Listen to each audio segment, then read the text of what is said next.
Good afternoon, members of Parliament, support staff, visitors in the public tribune, radio listeners, TV viewers, those viewing via social media, and members of the media. Welcome to this urgent public meeting number 19 of today, Wednesday, June 29, 2022. I would like to give a special welcome to the Minister of Public Housing, Spatial Planning, Environment and Infrastructure, Mr. Egbert Duran, and his support staff, Mr. Joseph. We have established a quorum of 8 members. Please let's stand for a moment of silence.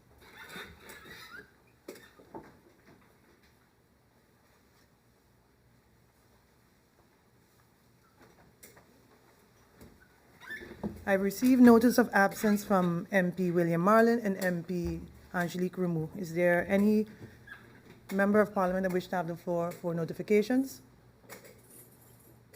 MP Duncan, you have the floor. Madam Chair, good afternoon to you, good afternoon to my colleagues here in Parliament, a good afternoon to the Minister and his support staff, and of course a good afternoon to the people of St. Martin. Madam Chair, I'd like to ask you to allow me just a few minutes to read a statement.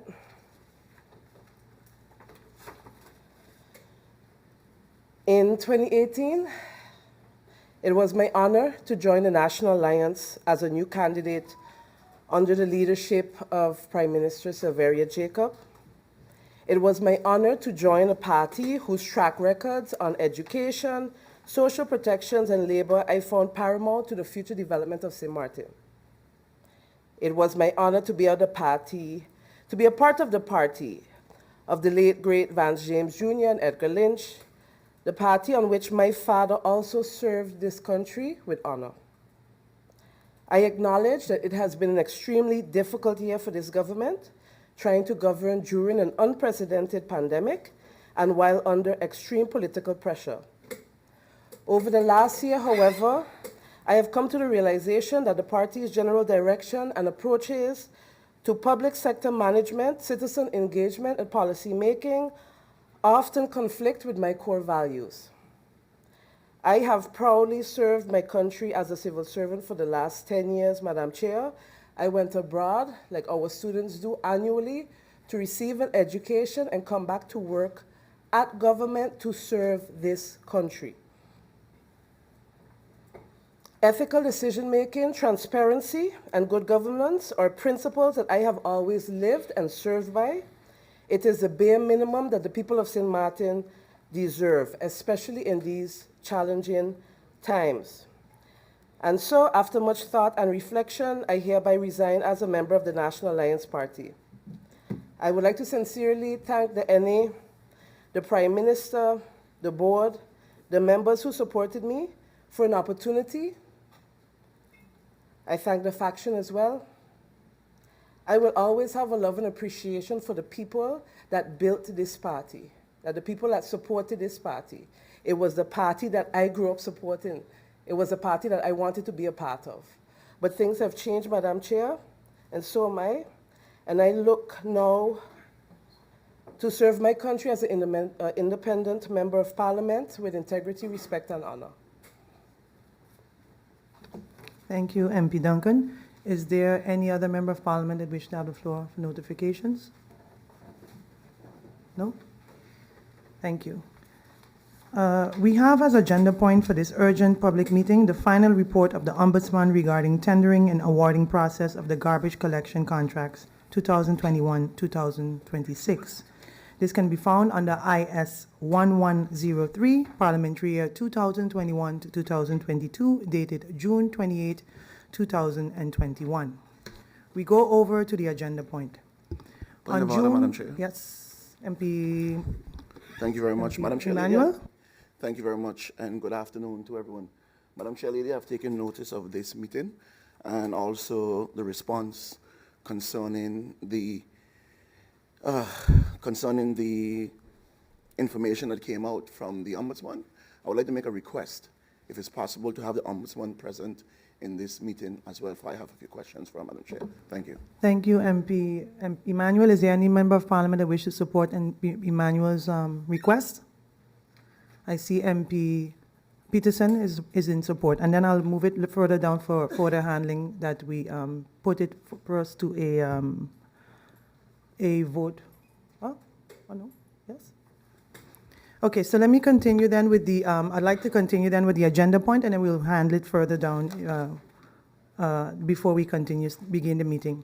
On June 28, 2022, Parliament received a letter from Member of Parliament MP Melissa Gums, MP Christophe Emmanuel, MP Sarah Westcott Williams, and MP Rayon Peterson with the request that an urgent public meeting of Parliament to be convened regarding the final report of the Ombudsman regarding the tendering and awarding process of the garbage collection contracts 2021 to 2026. The report of the Ombudsman on the systemic investigation is registered, again, as stated before, under IS 1098. The presence of the Public Housing, Spatial Planning and Environment and Infrastructure was desired but not required for this meeting, hence today's meeting. Before I give the floor to, should I do the handling now? Yes? Before I give, 1 minute. Okay, meeting will be adjourned for 2 minutes before we continue with the handling of the proposal. Meeting adjourned for 2 minutes. We have to put it.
Back, members of Parliament. We just took a brief adjournment to prepare for the handling of the proposal that was suggested, that was proposed by MP Emmanuel.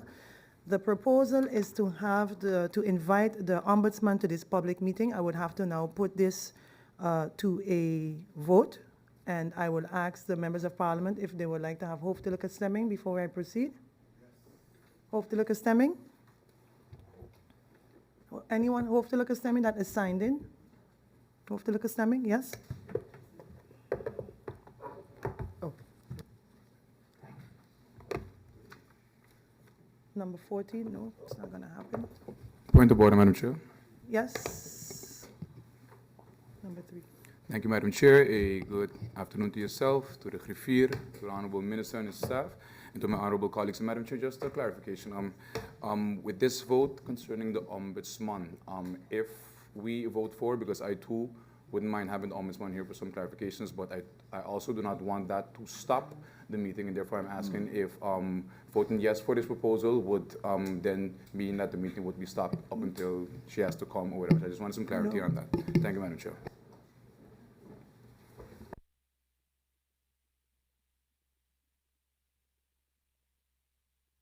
That's the thing, MP. We would have to find out from the Ombudsman. We're busy actually with the staff trying to find out if she can make it on her way or not, and how long we would have to wait.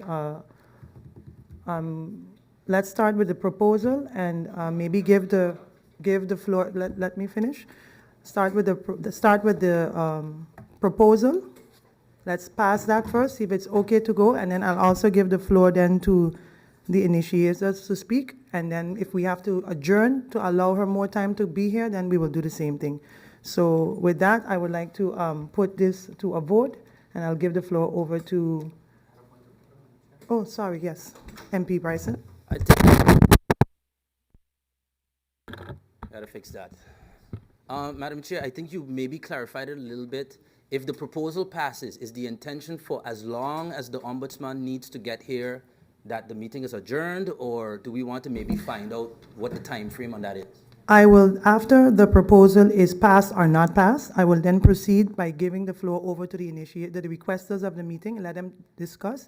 And if the Ombudsman is not there, then I will adjourn and await if she's going to come, yes or no. We will know by then. So I would like to first and foremost continue with the proposal. So I'll give the floor over now to MP Westcott. Yes, thank you, Madam Chair Lady. Mine too is a point of order. Madam Chair Lady, I have absolutely no issue with having the Ombudsman come into a public meeting of Parliament, in this case, this meeting.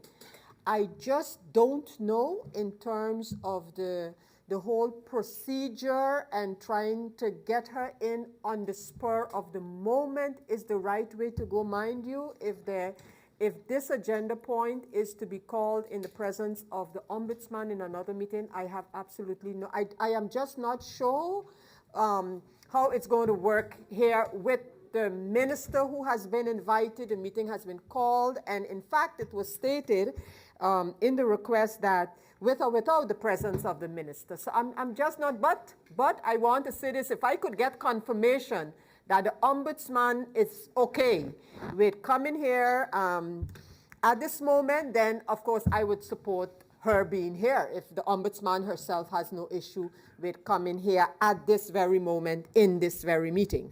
Thank you, Madam Chair Lady.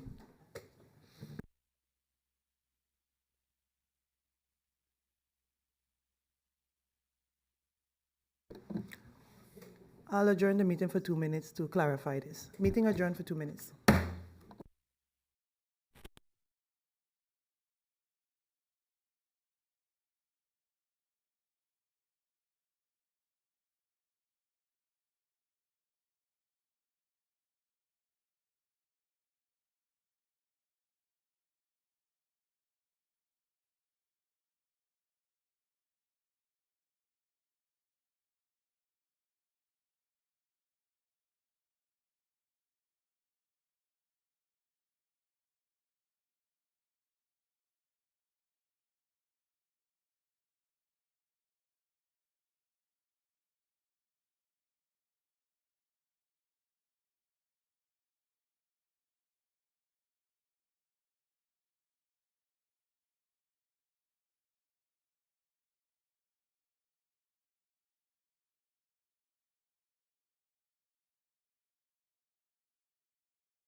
Welcome back, members of parliament.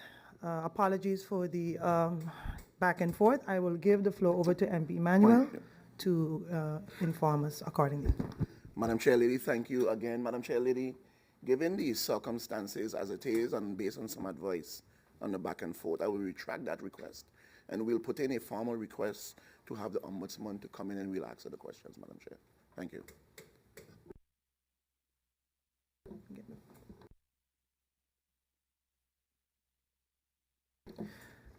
Thank you, MP, and thank you, Emmanuel. I would like to now turn the floor over to the requesters of this meeting to maybe give an elucidation or no, not needed?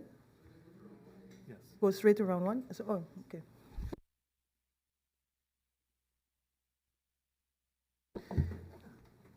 I'd like to first give the floor over to the Minister of Housing, Minister Vrami, for any opening remarks before we go into the first round. Minister, you have the floor.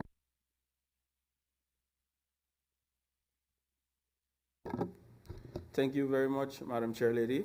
Good afternoon to you, good afternoon to the honorable members of Parliament, and a special good afternoon to the people of St. Martin.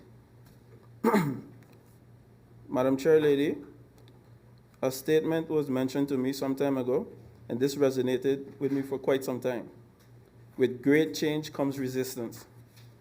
I was invited here today on short notice for an urgent public meeting to discuss the final report of the Ombudsman on the tendering and awarding of the contracts. I would like to take this opportunity to thank those, and it's noteworthy to mention those that invited me here today, and it's also noteworthy to mention that earlier this week, the Ministry of Vrami was presented with a final report on the systemic investigation on the collection of solid waste, which concludes the investigation of the Ombudsman. Prior to commencing this investigation, the Ombudsman requested that the Ministry respond to complaints filed with the Ministry, compiled by the Ombudsman, subsequently decided to start the investigation into the solid waste tender process. During the investigation, the Ministry provided feedback and requested the Ombudsman along with additional information, provided the Ombudsman with additional information beyond what was requested to ensure that a complete and thorough investigation would take place. For several months during the investigation, a multitude of documents and correspondences were shared between the Ministry and the Office of the Ombudsman. During this period, the Ombudsman and staff members were extended an invitation by the Ministry in order to discuss and provide clarity into the many documents in multiple boxes that were submitted by the Ministry. Although the mentioned invitation by the Ministry was declined by the Ombudsman, the Ministry thereafter suggested providing an in-person feedback on the documents, but this offer was also declined by the Office of the Ombudsman. It is therefore unfortunate now to read that the Ombudsman find that we refuse to provide certain information, while many attempts were made to do just that. The Ministry is of the opinion that it has provided the requested documentation as well as additional information to the Ombudsman, and that is therefore complied with the investigation of the Ombudsman. During the systemic investigation, the Department of New Infrastructure Management, the Cabinet, the Acting Secretary General, me as Minister, were invited to meetings at the office. This meeting took place in the format of an interrogation and were attended by all invited, whereby answers were provided to questions that were posed by the Ombudsman and also colleagues. At these meetings, the Ombudsman recorded the hearings, but we were refused to be able to record as well for our own documentation. It's also noteworthy to mention that the report includes a section on the post-awarding solid waste contracts. The Ministry does not align itself with this section as it falls completely out of the scope of the investigation, as also indicated by the Ombudsman. When an entity which has been awarded a parcel in solid waste collection does not live up to their expectations based on the contract in place, then the Ministry should act accordingly to the clauses that are in the contract, which is enforcement. The Ministry works to avoid allowing the terms of contracts to lapse, thereby allowing those who are awarded contracts under previous tenure to continue working under the expired contract. This puts the Ministry under pressure and the budget as well. It also provides those with existing contract to have an added benefit in collecting funds beyond the duration of their contract. It also goes against Article 47 of the Compatibility Islands for Ordering. It was with this reason that the Department of Infrastructure was reminded that time was of the essence with preparing the necessary tasks related to the executing of this tender process. When the then department head requested for additional manpower by the Cabinet this was granted, me as minister. It is no secret that the Ministry of Rummy, amongst others, is short-staffed. The ministry has been working diligently in the confines of what is possible to fill the vacancies to improve the services. As many know, recently a job mixer was held to recruit potential candidates, which was also well attended and provided some solid candidates for our vacancies that we have. Prior to the awarding of the contracts to the solid waste tender, the process went through, of course, the section contracts, which is the staff member, the supervisor of the department head, the financial controller, the acting secretary general. Then it came to me. It went on to the Council of Ministers, where the Secretariat also vetted it. It then goes on to the Minister of Finance, and ultimately the Cabinet of the Governor, which is ultimately signed by the Governor. All these steps took place, so therefore, when the report finds that the findings in the report compiled indicated that the report was found to be incomplete, and therefore affecting the conclusions of the report. So therefore, I want to just make it clear that when the report mentions that this process was not fair nor transparent, I have to disagree with that point. I do not share the same view, nor does the ministry. The Ombudsman was, based on the feedback from the ministry as well, we as a ministry find that the report was incomplete. Despite not agreeing with the final report of the Ombudsman, it is abundantly clear that the ministry and the Ombudsman share the same goals, amongst others, one main similar goal: to promote good governance.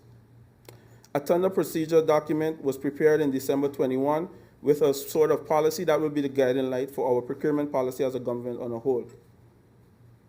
It is good to see that the Ombudsman shares this initiative of the ministry and the recommendations. We will definitely discuss the recommendations internally and address them accordingly. Based on the advice received, as I mentioned, we started with the procurement policy.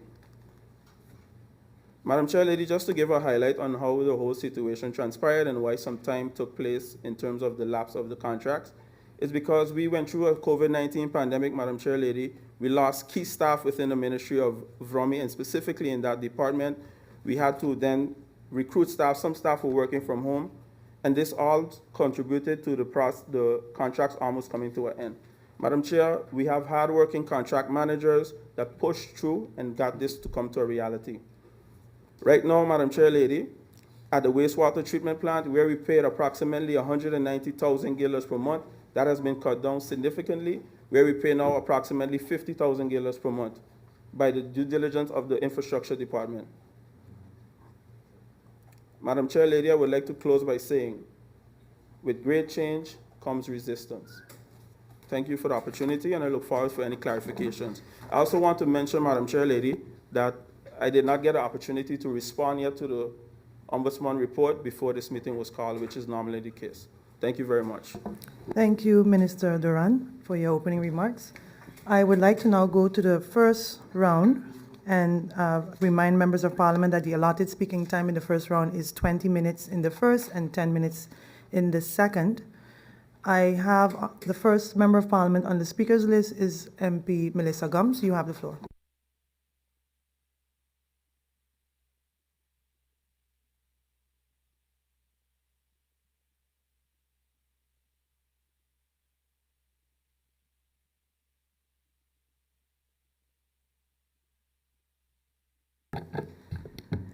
Thank you, Madam Chair Lady. Good afternoon to you, the Griffier, my colleagues, to the Minister and his support staff, and to those joining us online or via radio. Madam Chair Lady, as a faction, we have promoted, advocated for, and maintained transparency in the things we say and the decisions we make. Because of this, I do not have to hide that this faction will be presenting a motion of no confidence in the Minister of Vrommy in this meeting. I know that normally this declaration is saved for the end of the first round speaking time, but because of that commitment to transparency and honesty towards the people of St. Martin, I wanted the opportunity to use my speaking time now to explain why we are bringing this motion of no confidence. This country is accustomed, Madam Chair Lady, to motions of no confidence brought against ministers or entire governments for very vague, very weak reasons. Yet each and every time this has happened, there's been the school children stating in government hallways, in restaurants, office buildings, and on Facebook, the real reason behind the motion. You see, so-and-so brother didn't get a contract to build this or that building, so yeah, the minister had to go. Or, you ain't hear that the MP's son was supposed to get a piece of land, but the department had asked for too much money, so it ain't went through. Yeah, boy, that minister had to go. Or, my personal favorite, the minister ain't saying the advice, and that ain't sit well with the big boys, so the minister had to go. Each time, a heavier dose of truth mixed in with a melee, and each time, if I may borrow a line from a brilliant article I read yesterday from Trinidad and Tobago, we shrugged and moved on. Endemic corruption has rendered us helpless. Because that is what people feel in this country, helpless. And maybe more than a little numb to the political shenanigans. Each motion of no confidence has been weaker than badly steeped bush tea. You know when you don't let the leaves sit too long in hot water. Backed by personal agendas and tantrums instead of fact-based insight and evidence. I personally do not like weak bush tea. Luckily, the Ombudsman's office made a strong cup for us to sip from with this report. Madam Chair Lady, the Ombudsman's final report on a systemic investigation into solid waste collection contract awarding process for the term 2021-2026 has essentially presented the evidence we have been lacking for the government, Parliament, and the public in glaring color.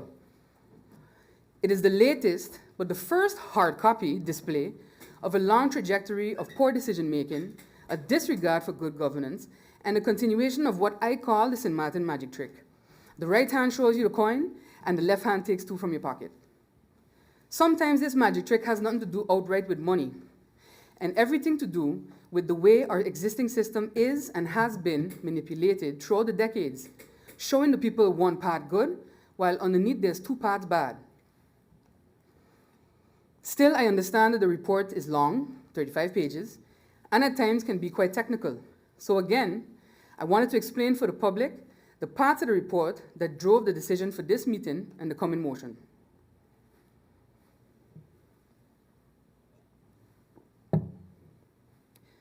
Right at the start of the report, we have the unwritten procedures of the tender process used by the ministry.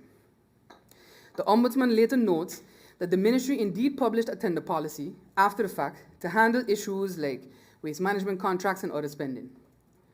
As my colleague MP Peterson has stated numerous times on the floor of Parliament, the lack of clear and transparent policies within the ministry has allowed for abuses of power, however well hidden or brushed off, to continue for a decade. In December 2021, the above-mentioned policy, a tender procurement policy, was published. This faction, through MP Peterson, pointed out that in this move, while a brave attempt at applying clear processes, was in fact in contravention to the National Accountability Ordinance. As MP Peterson pointed out in January, and has pointed out consistently since then, the National Accountability Ordinance's Article 47.6 explains how further regulation of tenders is meant to come about, in LBHAM, or a national decree containing general measures. This LBHAM then regulates tenders for the entirety of government. Not following that law and choosing to establish your own policy for one ministry opens the doorway for what they call the fixing of bids for certain people or companies, which is what the Ombudsman report outlines in harsh detail. In the corporate world, when this is discovered, people tend to go to jail. Right now, though, Parliament's one avenue is a motion of no confidence in the minister. Because when I read this report, I saw poor governance that absolutely creates the right environment for bid rigging. This is made even more apparent in the further pages of the report. Reading further, Madam Chair Lady, the Ombudsman really delved into, especially, the terms of reference for the awarding of contracts, including the fact that changes were made to the TOR with no real clarity provided to bidders. And we have heard this, at least I have, from the bidders themselves. The Ombudsman notes that in Chapter 7.12 of the TOR, the terms of reference, the ministry stated that the assignment will not necessarily be granted to the lowest bidder, but instead would go to the bidder whose total price and services offer is wholly in compliance with the TOR and regarded as the best offer per parcel. For the public, Madam Chair Lady, the Ombudsman explains that bids were graded using the following components: completeness of tender documents with a possible total of 10 points, experience and key persons within the field worth 20 total points, a detailed schedule for waste collection worth 20 points, and a preliminary work plan worth 10 points, and price worth 40 points. Overall, this adds up to 100 points that those bidders could score based on what they submitted. The Ombudsman notes as well that giving points for pricing was not part of the evaluation committee's task. Even before continuing to read the report, I found that statement and this breakdown odd. If the TOR says that price would not be a determining factor, why was it given so much weight? 40 points for price, which the TOR implies is not the most critical factor, but only 10 points for the rating of a preliminary work plan, which, if we think normally, should carry a heavier grade than price. A preliminary work plan would show that a bidder is able to handle the work they are bidding for. We see how important that is when we look at the state of garbage collection in some areas, especially immediately following the awarding of contracts, when some so-called haulers were using regular Ford F-150 trucks to collect garbage. Ford F-150s, like we were going camping on the beach. But you see where I'm going with this, Madam Chair Lady. If price is given a weight of 40 points, it means I can submit a subpar bid, I cannot have significant experience in the field, or even have a proper detailed schedule for collection, and still come out on top if the price is right. Reading this report, Madam Chair Lady, had me feeling like I had been a fly on the wall when the Ombudsman's office was writing it up, because as soon as I thought it, I read a little further, and there would be my thoughts written out.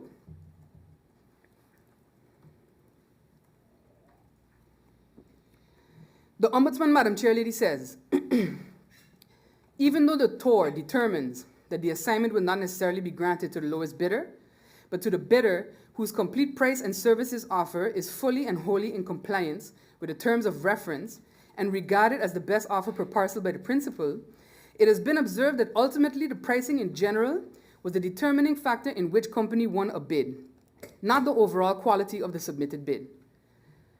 A total contradiction of Chapter 7.12 of the Terms of Reference drafted by the Ministry of Rami. Why would such a contradiction exist? To put it plainly, such contradictions are included to make sure that the basis is created to give the contract to who we want to give the contract to. It is quite literally a tale as old as time, a tune as old as song. But we move on. The Ombudsman continues, in disregard the requirement of Chapter 8.1 and 8.3 of the TOR regarding the contractor's ability to prove that he or she has an organization which is adequate to execute the project, as well as the level of expertise to execute the project within the required criteria, was irrelevant. It didn't matter anymore. I refer again, Madam Chair Lady, to the fact that there are still issues with garbage collection in many areas of the country up to this day. I refer to this again because continuing in the report, the Ombudsman highlights the fact that 2 of the winning contractors did not have the required 2 garbage trucks to execute the works. The Ombudsman further notes that one of the winning contractors flat out told the ministry that they would be willing to subcontract the works until their trucks got here. The Terms of Reference says point blank that subcontracting is not allowed. But as the Ombudsman notes, the ministry did not object to this suggestion to temporarily subcontract the works. Who takes such a decision to go against their own principles that essentially are governing the governance of the process? I say this, Madam Chair Lady, because it was said earlier today, and again as the minister reread his press release, that the minister does not write the terms of reference. That may be true, but ultimately, what is it like they like to say here? What is it? The minister decides. It is the minister's prerogative. Leadership is not about passing the buck to everyone below or beside you. I didn't write it. Maybe so, but decision-making power rests in the minister's hands. And so what is done under their watch is a reflection upon the entire ministry and thus the minister themselves.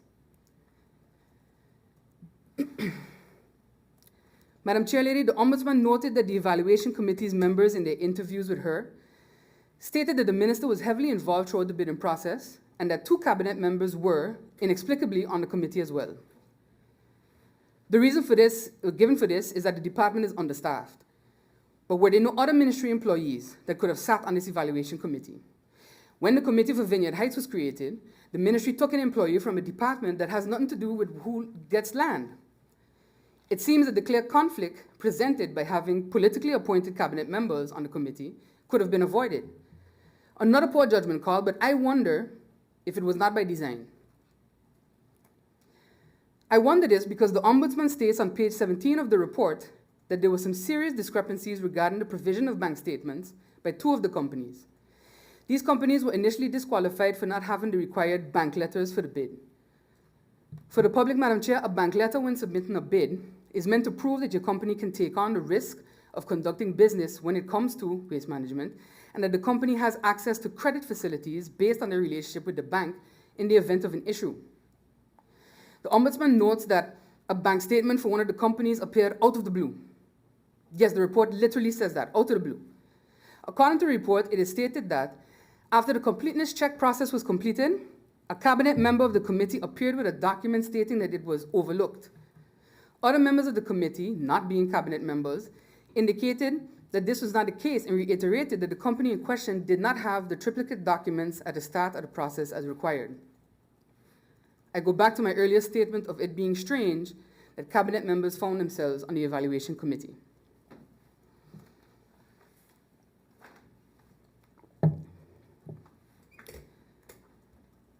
Further, the Ombudsman continues, Madam Chair Lady, during the hearings when questioned about the document being overlooked, the cabinet members struggled to explain the incident coherently. One cabinet member stated that a document was overlooked, another said one of the boxes was not evaluated and or one of the parcels was not evaluated. But further to that, Madam Chair, the Ombudsman also raised the issue of the quality of the bank letters provided and that it varied. Some provided the actual bank letter, providing an overview of their risk capacity, and others, who did indeed win a parcel, only submitted a bank statement showing their current bank balance. This is perhaps the most insane thing I have ever read. Today's bank balance does not mean that you can sustain a financial blow tomorrow even, or 3 or 6 months from now. I want to note that the Ombudsman states that their office did not receive the individual evaluation sheets for the completeness of the tender documents signed by the evaluation committee. Madam Chair Lady, as I mentioned, the report is 35 pages long. All 35 pages are concerning to me, yes, as a member of parliament, but also as a resident of this country who relies on reliable waste management services. In the interest of time, I have highlighted those parts that were most alarming to me, not just in my experience as an MP, but in my experience as a young professional. But most importantly, alarming to the Ombudsman. The public will have noticed that I have not chosen to speak on the numerous other governance issues and questionable actions that have been coming out of the Ministry of Rami for the last 2 years.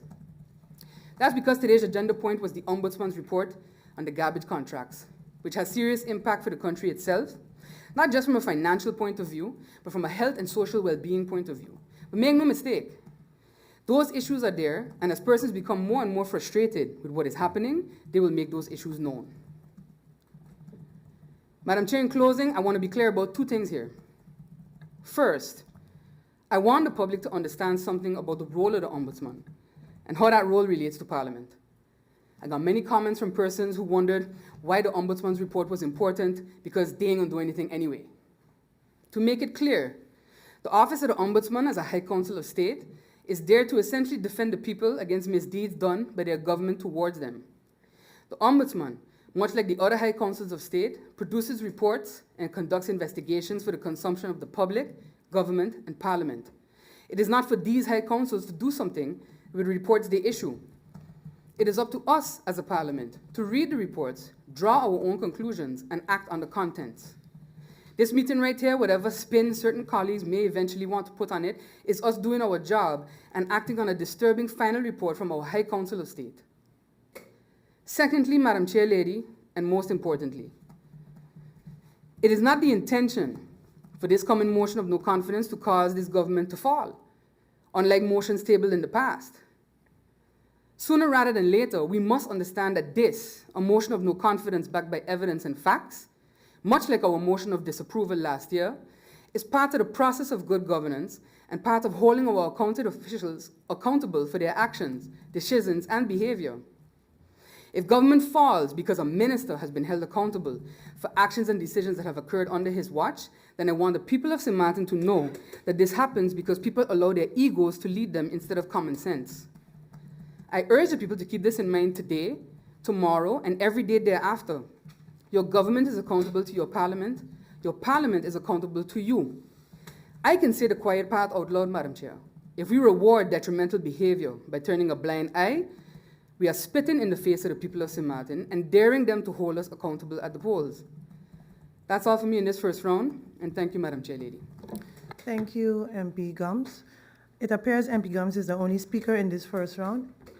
Is there any other member of parliament that wish to sign in?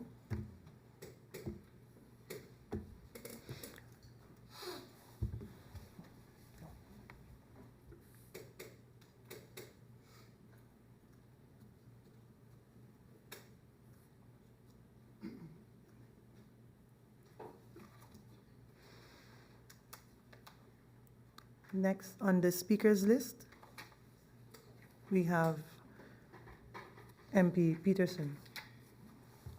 MP Peterson, you have the floor, and reminder that you have 20 minutes.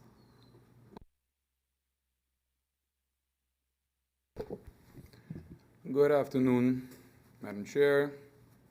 Good afternoon to my colleagues again, to the Minister again. Madam Chair, let me dive right into my first round comments. Madam Chair, I believe that today we can set a precedent that I hope that all governments and parliaments after these will follow. One of transparency, good governance, but most of all, accountability.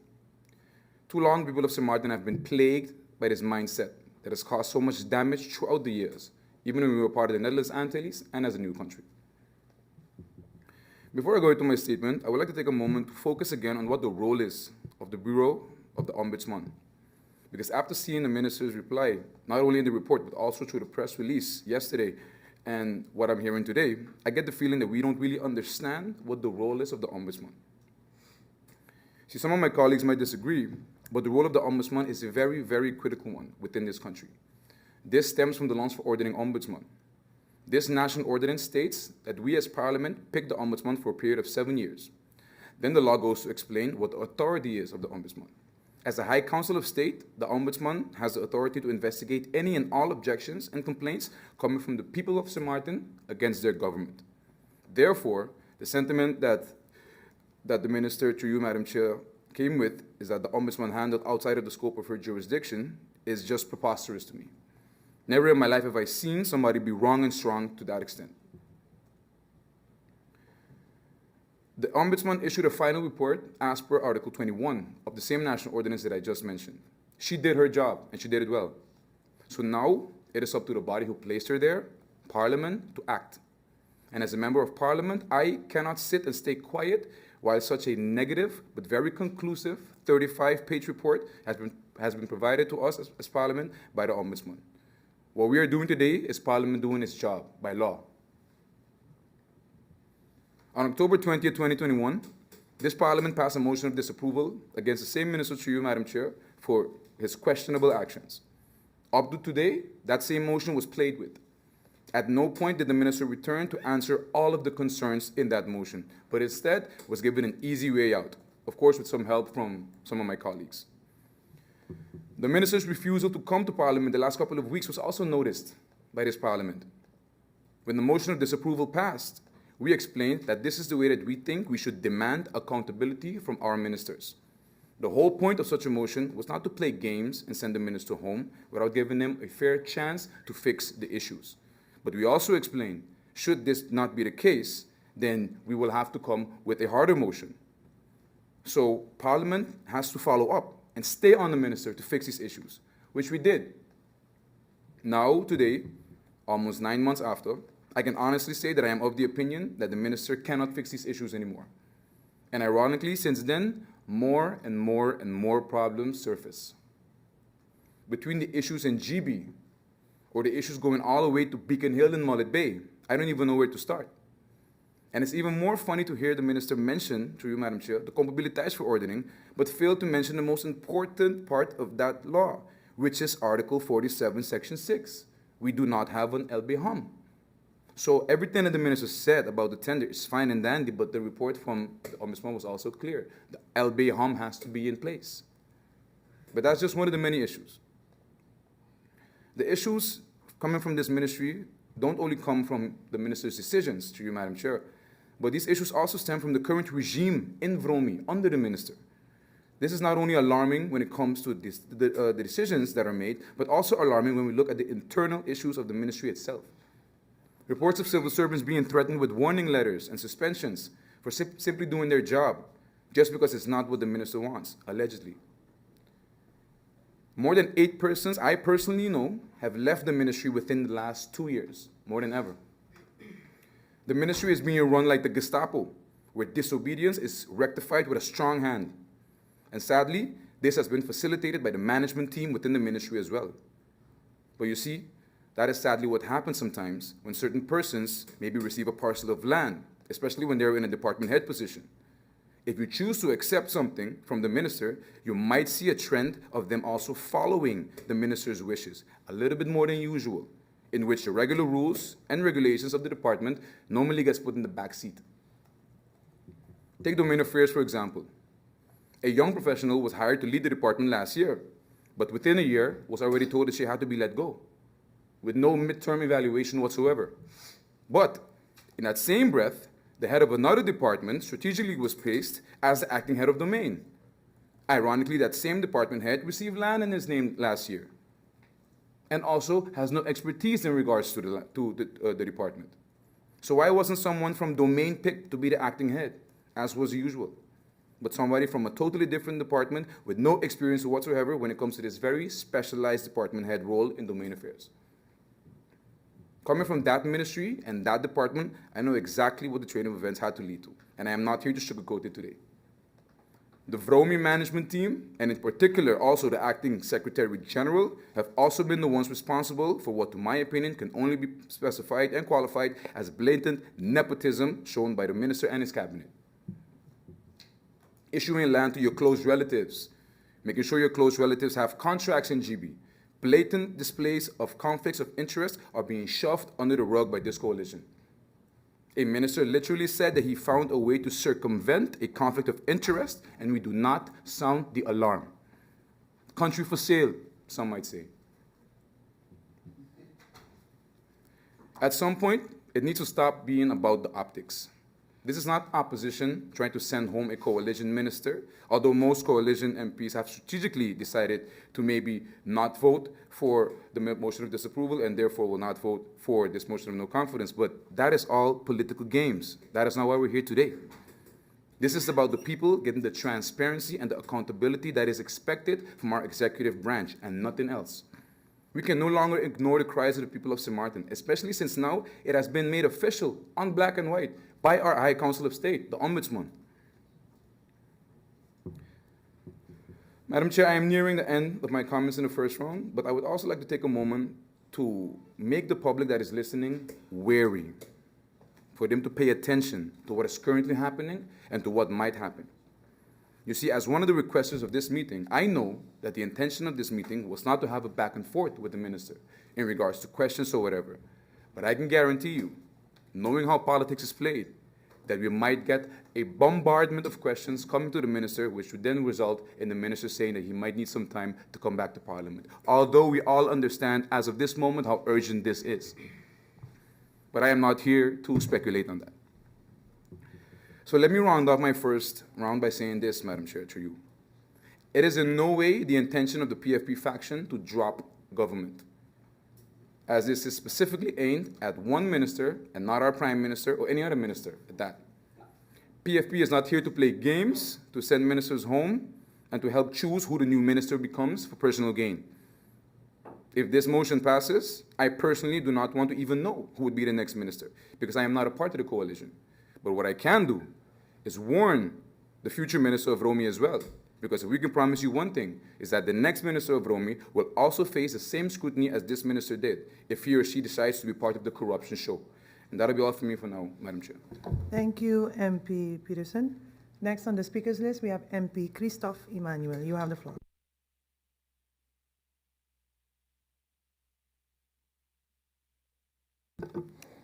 Thank you very much, Madam Chair Lady. Good afternoon to you, Madam Chair, our Khafir, Honorable Minister, support staff, my honorable members of Parliament, and the people of St. Martin.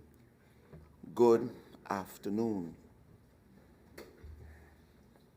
Madam Chair Lady, I am not one bit surprised at all with the report from the Ombudsman. I'm not surprised. Because, Madam Chair Lady, I could remember asking a number of these questions. That is make up in this report. But, Madam Chair Lady, I've decided today to stick to a specific section of this report. And earlier when I asked for the Ombudsman to be present is also to go at the conclusion of the Minister's report in response to the Ombudsman report, as much as he said earlier that he didn't get time to make his response. Madam Chair Lady, I was also waiting on a specific contract out of GEBE. It reached, but I'll leave that for another meeting. Why is not part of the agenda? And I know our SG, Krifid, would say it's not part of the agenda. And I don't want a cookie special the last time when he stopped me from speaking to happen again. Madam Chair Lady, I want to directly focus in on page 11.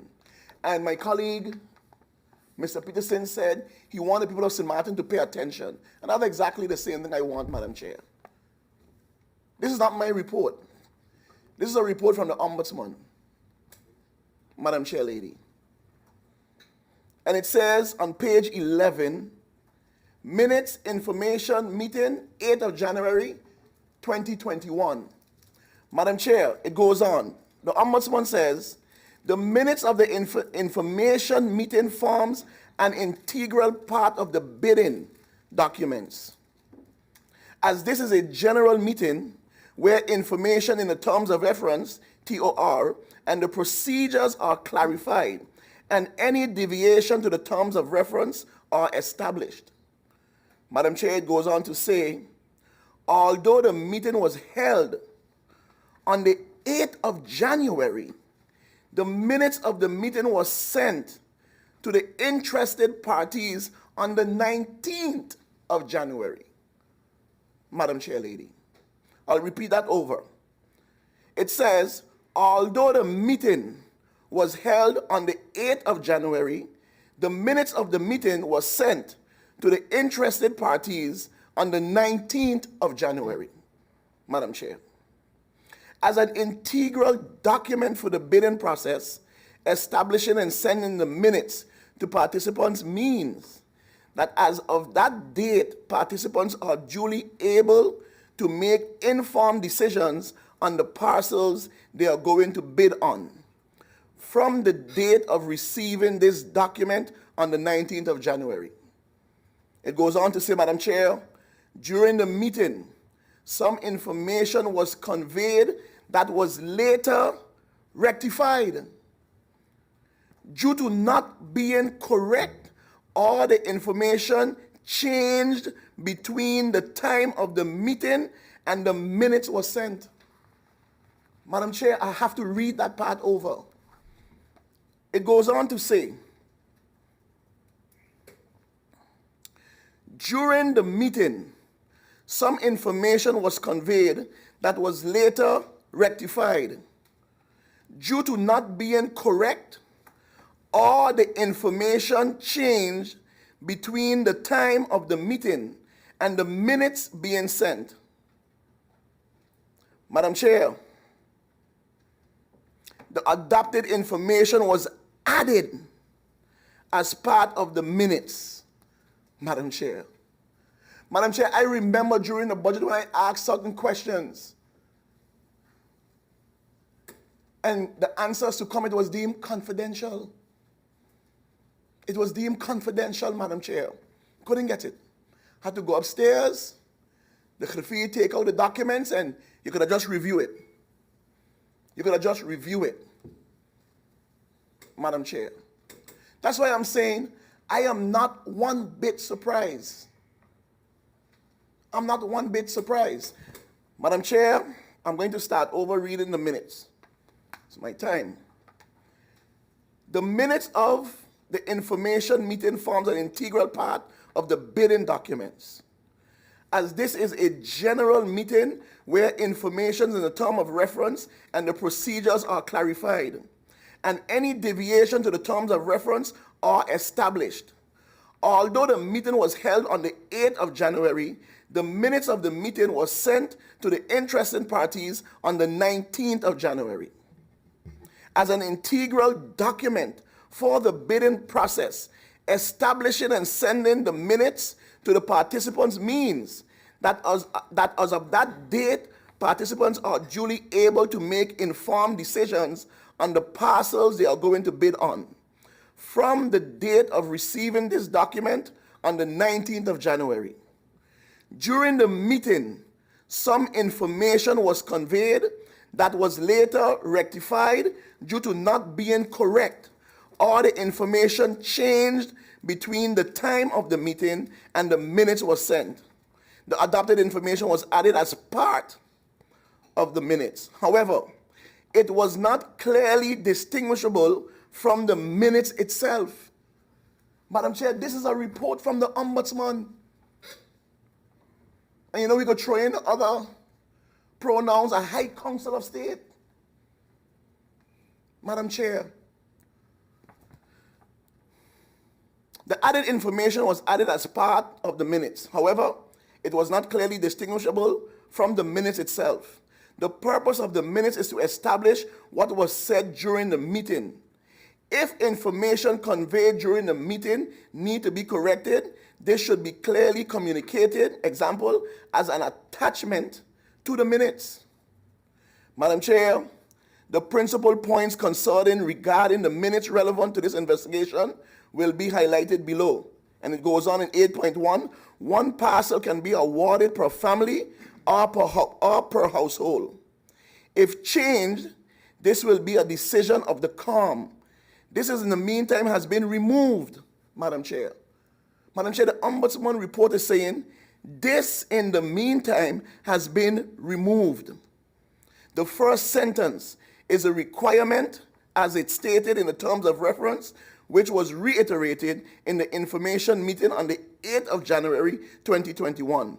The second line stating this is in the meantime has been removed appears in the minutes as a new adaptation of the terms of reference on the 19th of January 2021. This is a significant limitation for the bidders and, it goes on, and lifted in less than 2 weeks of the date of the tender.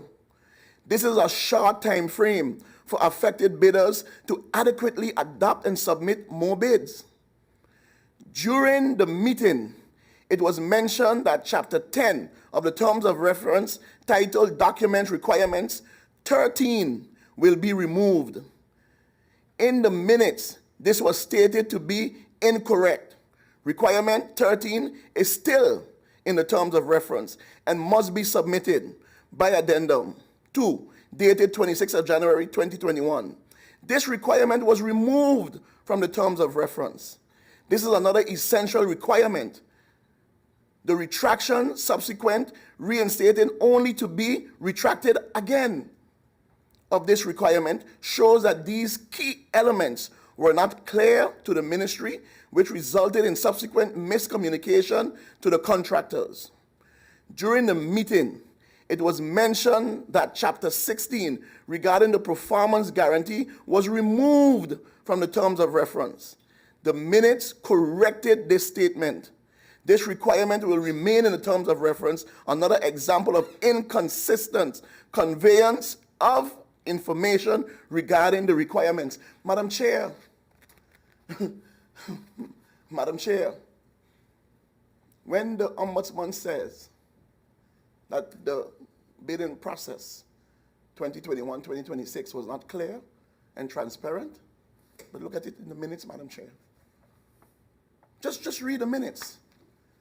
And I remember asking these questions, and the answer was, it's confidential. It's confidential. But just read the minutes, Madam Chair. Madam Chair, evaluation process. The evaluation committee consists of 7 persons, 4 members from the Infrastructure Management Department, including the acting department head, 2 members from the cabinet of the Ministry of Vrummy, and the Vrummy Financial Controller. According to the terms of reference, an evaluation committee must consist of at least 3 members. It is not customary that cabinet staffers form part of a tender evaluation committee. However, due to the time crunch, a shortage of staff within the infrastructure department and department head and the section head, contract manager requested the Minister of Vrummy to make use of his staff. Considering that the terms of reference mentions a minimum of 3 members, it is not clear why in the present tender 7 persons was required. Some committee members also indicated that they found the committee unusually large compared to previous tenders, which did not necessarily expedite the work. Some committee members also indicated that the minister was intensely involved with the entire process. This is evident from the reviewed email communication between the Minister of Vrummy and the acting department head of infrastructure management. The task of the committee was to review the bids in accordance with the evaluation process described further in the chapter. Madam Chair Lady, when you listen to the press briefing and you listen to the minister, what you get oftentimes, they are doing it better. They are fixing things that have never been done in the past. But Madam Chair Lady, the individuals that make up the Ministry of Vrummy, in the ministry, the work of the civil servants, they have always been there. They have always been there. And in this report, they are saying, but wait a minute, the minister was intensely involved in this process. How is that doing things better, Madam Chair Lady? How is that fixing things that haven't been done for so long over the years? Madam Chair. Now, Madam Chair, I'm going to go to page 33. And in page 33, Madam Chair Lady, this is 10 minutes? 7 minutes? Okay. This is response, Minister of Vrummy. In his letter, June 6, 2022, the minister writes to the Ombudsman, Dear Madam Ombudsman, thank you for your preliminary findings, report, and the afforded opportunity to provide feedback. The ministry has taken note that your preliminary findings report does not include mention or comment on the many additional documentations, including integral communications, that the ministry has provided from the onset of your investigation. The ministry also sent additional letters of concerns, which was also signed by the acting Secretary General and the acting Department Head of Infrastructure Management, which were also not followed up on by your office, nor does it appear to have been included in the drafting of the preliminary findings report. This is unfortunate, as the ministry feels that said information could have contributed to a more balanced preliminary findings report. Madam Chair Lady, so my first question to the Honorable Minister of Vrummy, are you saying that the findings in the report is untrue? Are you saying that the findings in the report is untrue? Madam Chair, and to simply put it, are you calling the Ombudsman a liar based on the information in this report? Madam Chair, I have 5 questions to ask the Honorable Minister of Vrummy. I'll start my first question. What is the reason that 4 persons left the evaluation committee? Where did their replacement come from? Why were cabinet members part of the evaluation committee? Does the minister believe that having cabinet staff as evaluation committee members constitute a conflict of interest? How many original committee members has experience, how many original committee members had experience with the tender process? How many evaluation committee members, after 4 left, have experience with the tender process? Madam Chair, I actually have 38 questions. But I'm going to leave it at this, Madam Chair, because I really wanted the people of St. Martin to grasp. And all that I read, Madam Chair, was just the minutes and the evaluation. You don't have to go through the whole 33 pages to know, to see, to smell that something was wrong with this process. Madam Chair, I have said this so many times, Madam Chair. It doesn't matter how you twist it and turn it. It doesn't matter how you nice it up. It doesn't matter how you put the bow on it. Madam Chair, a pig is always a pig. It doesn't matter. It doesn't matter. Madam Chair, if it walks like a duck, quacks like a duck, looks like a duck, Madam Chair, it's a duck. It's a duck. And Madam Chair lady, we can't want to have it this way and saying, oh, that this was done wrong and this wasn't good. But Madam Chair lady, the proof is in the fact finding. So then if that is the case, Madam Chair, then Madam Chair, just like what was done in the budget debate, then you should remove the whole budget of the Ombudsman. The Ombudsman shouldn't exist no more. Because if the findings of the Ombudsman is incorrect or is not a balanced report, then Madam Chair, is corruption right across the board. I thank you very much. Thank you, MP Emmanuel. Next on the speakers list, we have MP George Pandeflat. You have the floor. Good afternoon, Madam Chair, colleagues in Parliament, Khifir, persons that are sitting in the tribune, those that are viewing, listening by radio. Madam Chair, I was busy having some serious repairs done to my home from this morning, and they will come back tomorrow and complete because I saw it necessary to be here this evening. Madam Chair, I've been in this so long, and I'm yet to see things take place that would surprise me. I'm yet to see things that would surprise me. And in all honesty, I've not gone through the entire report. I'm still busy going through. I reached as far as page, I think, 17, making notes there. An urgent meeting. There's an urgent meeting. Wow.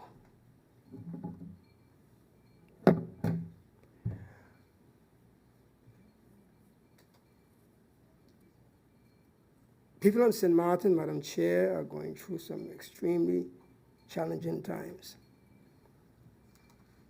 But it's felt to call this urgent meeting. Because if this meeting is not held, Madam Chair, before the Parliament goes on recess, St. Martin will sink. It will sink,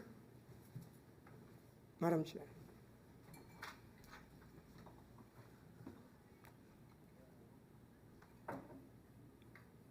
In my area, there used to be a lot of problems with garbage collection. I heard in the beginning that it is said that the trucks or the equipment used were not proper. They're not able to do the job required. And I can't speak for others, Madam Chair, but I know my area, it has never been the cleanest. It is the cleanest now, let me put it this way, I've ever seen. And when I was reading here, I, as I said, I'm busy going through it still, talking about maintaining and cleaning. I don't know who the former contractors were, or maybe I know, but I won't call a name, because one or two were dominant with everything. But it is being done better now, Madam Chair, than before. The other day I was home and I heard, just before I came to Parliament, I heard the machine. And, you know, outside the wall normally the grass is growing very high because when I live hillside. But I realize now when they clean up, Madam Chair, they're coming all the way up almost to the garage, Madam Chair, outside the wall, cleaning. I'm surprised because it never happened before. Never. Never happened before. And those of us that live in the area can contest to that fact. That's how it is now. So my question would have been, things are better now than they were before for me. Garbage-wise, bush-wise, and so on. Again, this is a very urgent meeting. And I am happy, Madam Chair, that the issue of the Ombudsman was pulled back. Because, honestly, in going through, when I reached as far as page 7, I had questions when I said, wait a minute. Are these questions to be posed to the Minister through you, Madam Chair? Or are these questions to be posed to the Ombudsman? But as I understood, it was retracted, and probably the Ombudsman would be invited in another meeting. And let me say this, I have great respect for the Ombudsman. I've been able to work with her back in the days of immigration when she was advisor, so I know the individual. But it does not discount the fact that in going through this document that I'm still busy, this systemic investigation, that I do have questions for the Ombudsman when the time comes. There were statements made by former members of Parliament on this floor.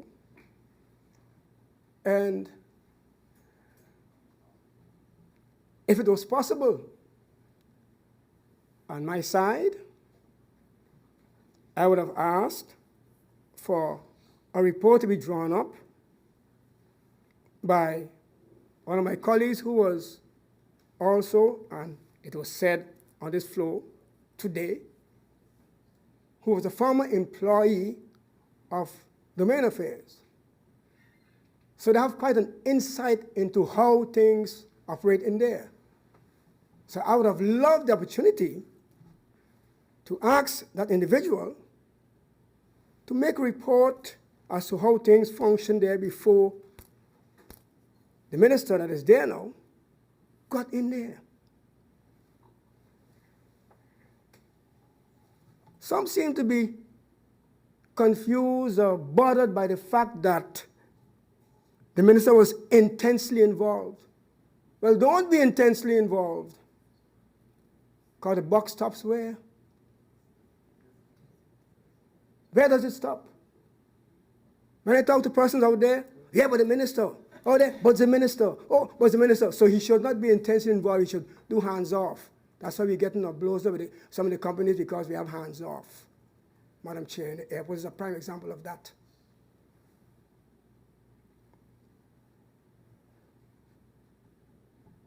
Planning to come with a motion, no confidence, and it's nothing because St. Martin is important and we want to protect the people against what and for whom, for what? You see, again, as I said in the beginning, I've been this thing a long time. And one of the things I always tell myself, remain professional. I will also always do it, no matter what. No matter what I know, what I could say, I would not, because I respect myself and the people of St. Martin. But I know the game, Madam Chair. I know it well. I know it well.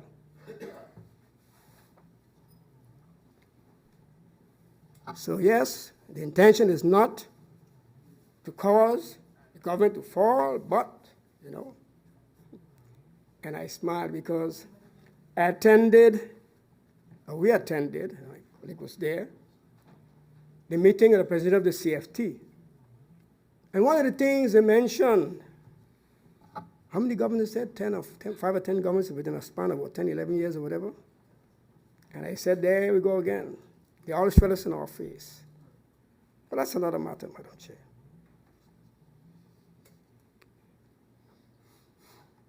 it is important that we understand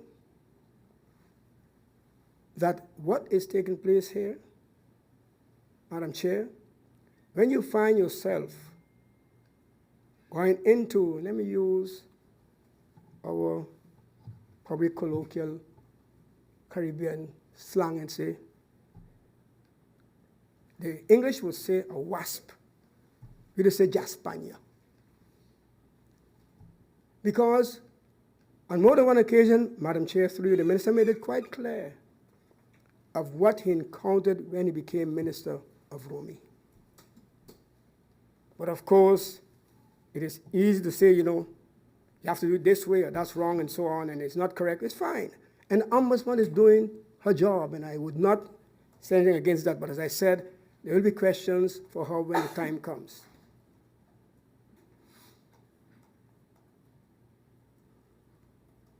The contracts.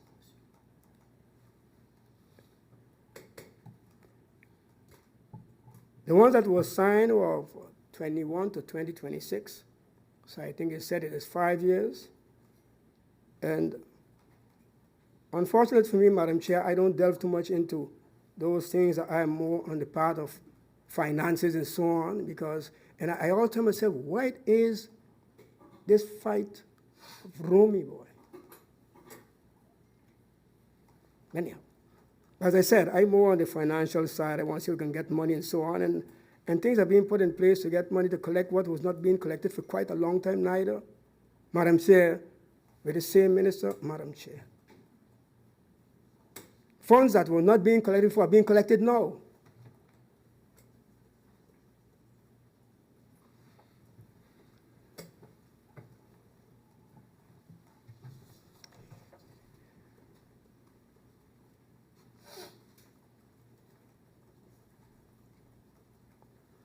The report even mentioned a company that is doing the waste don't have the experience to do so, Madam Chair. Well, when I look at the name, that company has been there before Jesus was born.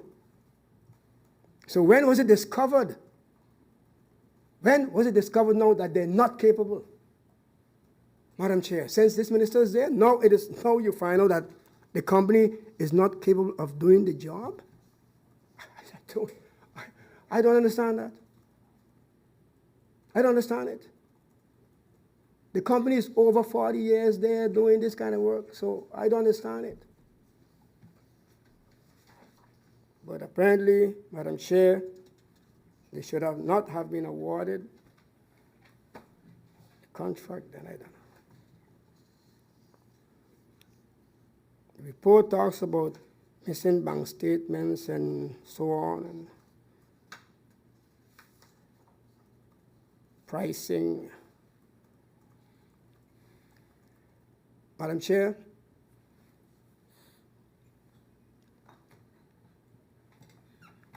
questions?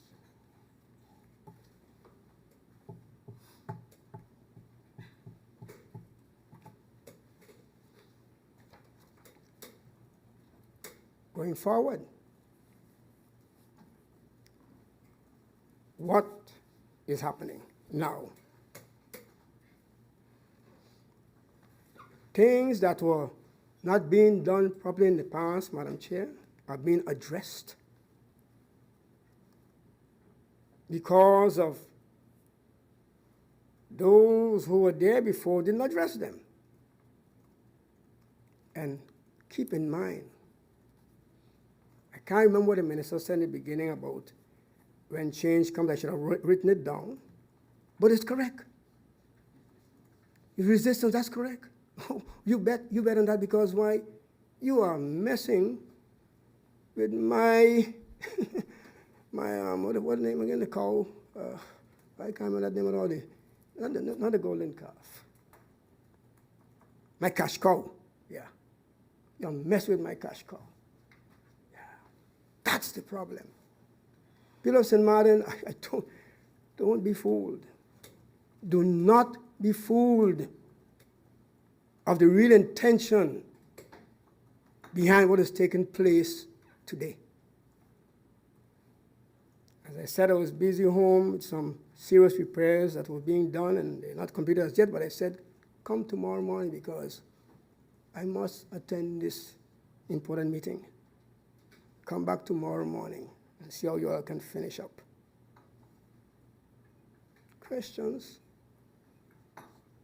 Madam Chair, I don't pose questions for things of which I already have an idea what the answers are. I just want the people of Samana to read between the lines and don't be fooled. As I said, there are things that I know. And people say, well, why didn't you say it? No, in transparency, no. You'll be very cautious when it comes to persons and names. I will not do so, never. Respect for people and their privacy. But I know what I'm talking about.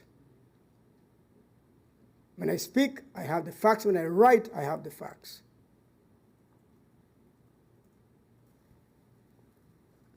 So, Madam Chair, as I said, I have no questions at this time.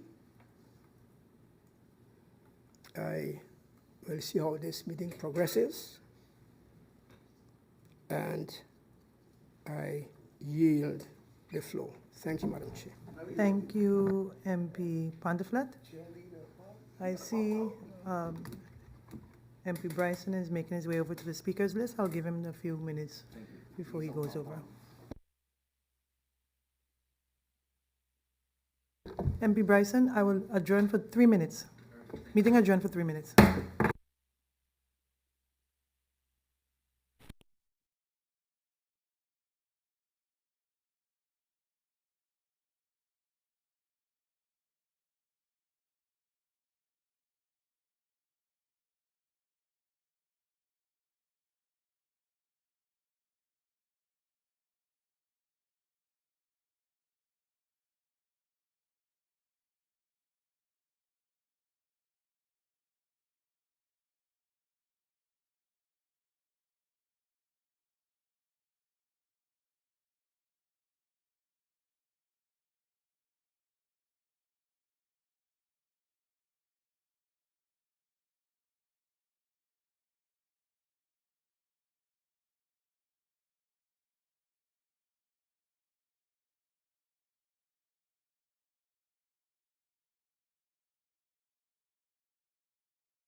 Welcome back, members of Parliament. I think one of the microphones. Yes? No, I'm getting the feedback.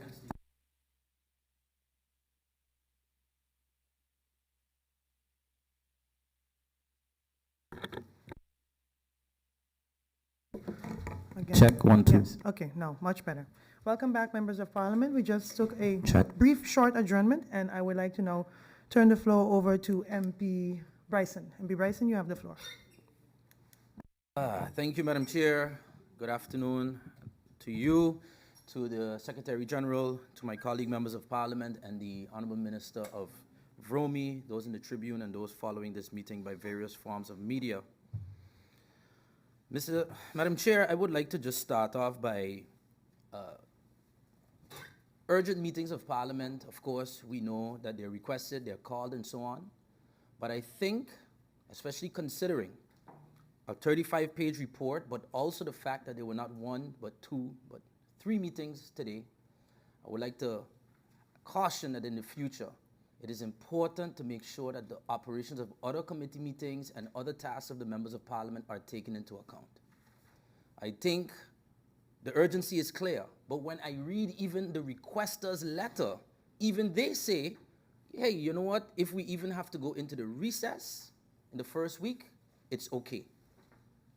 I, Madam Chair, am someone, as you and many people know, is I take my pride in doing a lot of research and a lot of reading and in-depth look before I speak in Parliament. And it was quite a challenge for me today. I had a very heavy topic with cryptocurrency, as you know.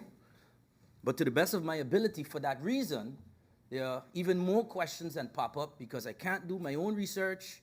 I can't go as deeply into the sources in the let's say the footnotes and so on as listed by the Ombudsman, which have links to other things that you have to kind of take into account. And I think it's very concerning because I would not stand here and say, you don't have to read the whole report to know what's going on. Because that means that you come here just with a mindset to do what you want to do and say what you want to say rather than really look at the situation. I, Rolando Bryson, do not operate that way. I like to be thorough. And I like to ensure that I have all of the information. So some of the questions are quite general that I have to the minister, because it's important, I think, for me, at least my person, to understand the minister's frame of mind, intentions, work goals in this whole tender process. In reading the report, there's two things. First of all, let me say, I think it's a well laid out report. I think it's very in-depth from what I've been able to read so far. It could be that some of the things I'm asking were indeed in the report, but I again preface with the rush that was imposed on members of Parliament.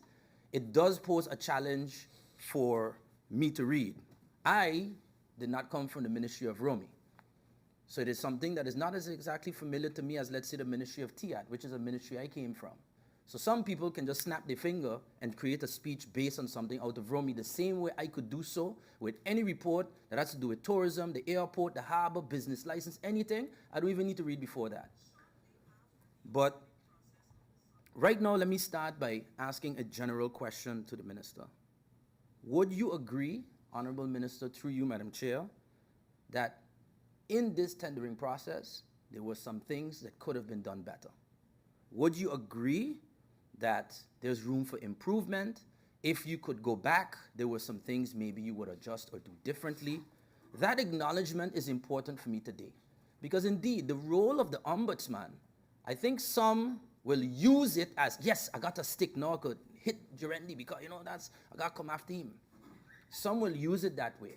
I choose to use the Ombudsman report for what the Ombudsman is designed to do, to identify deficiencies within our governance structure, to point them out to the government, and for the Parliament to also make use of it in our oversight of government.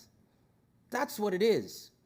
I don't think any systemic investigation for any minister will come out saying, everything is great, guys. Good job, minister. There will always be things identified in a systemic investigation that show deficiencies, especially when, for years and years and years, these things have gone unaddressed. And attempts to address them sometimes work well and sometimes don't. Madam Chair, just to be clear, because some of the language, and I think maybe, Madam Chair, this is where the minister maybe comes across wrong, and it's something that he has to address.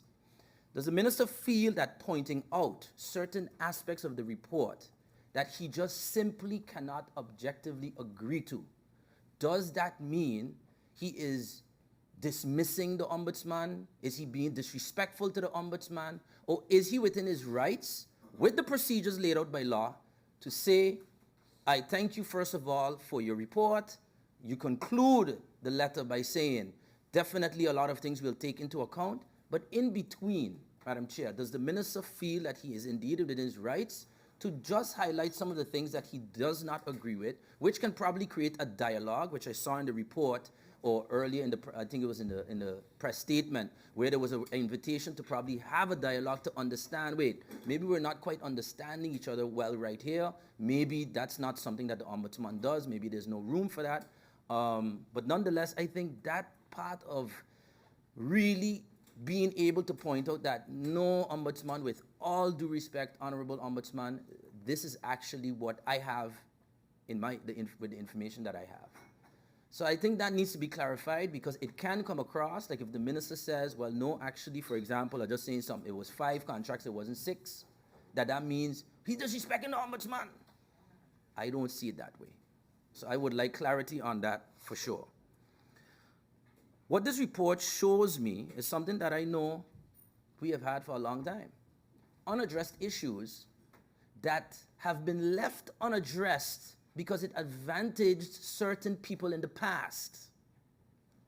Understand very carefully, if for 12 years, nobody even sent an email, department heads who right here in Parliament now never wrote policies, never presented anything, they left it that way for a reason. Point of order, Madam Chair. MP Peterson? The good MP is referring to my person as the ex-Vromia worker in here, and I can personally say that we indeed did propose policies, and this is not the same Madam Chair, it's not a topic. personal fight. MP Peterson, the MP did not mention any name. Madam Chair, Well, then I reject my point of order, sorry. Thank you. thank you. And not only that, there are multiple people in this Parliament that have been a part of the Ministry of Romy, as we know. Madam Chair, there is a reason, perhaps I would suspect, why some of them, they left it so. Because when it was time to, let's say, give land to Alegria, or to give land to this one or that one, when those decisions rested with the person in charge, whether it was a minister, a department head, a SG, whoever it was, at the time, it was convenient to leave it the way it was. Now, if someone leaves that ministry, a former minister, a SG, a department head, and they leave, and now they put up, we need to put policies in place, and this is wrong. Am I wrong to put into proper context what is really happening there? When it was good to give out land without a policy, and it was correct when I think the judge ruled that there is no policy, land can be granted, period, it was good then. When we leave the ministry, all of a sudden, immediately, today, COVID-19 be damned. Policy got to be in place, LBHAM, all of this. Madam Chair, all of those things are true. I see a sincere effort. For the first time ever, Parliament was presented a draft land policy. For the first time ever, a MBA or a policy was drafted with regard to procurement. Never done before. Never done. That is a fact. The proper context of why we have this situation is because some people are upset. Let's call a spade what it is. Every year, I remember when Minister Miklos Gitterson was here, that was a debate.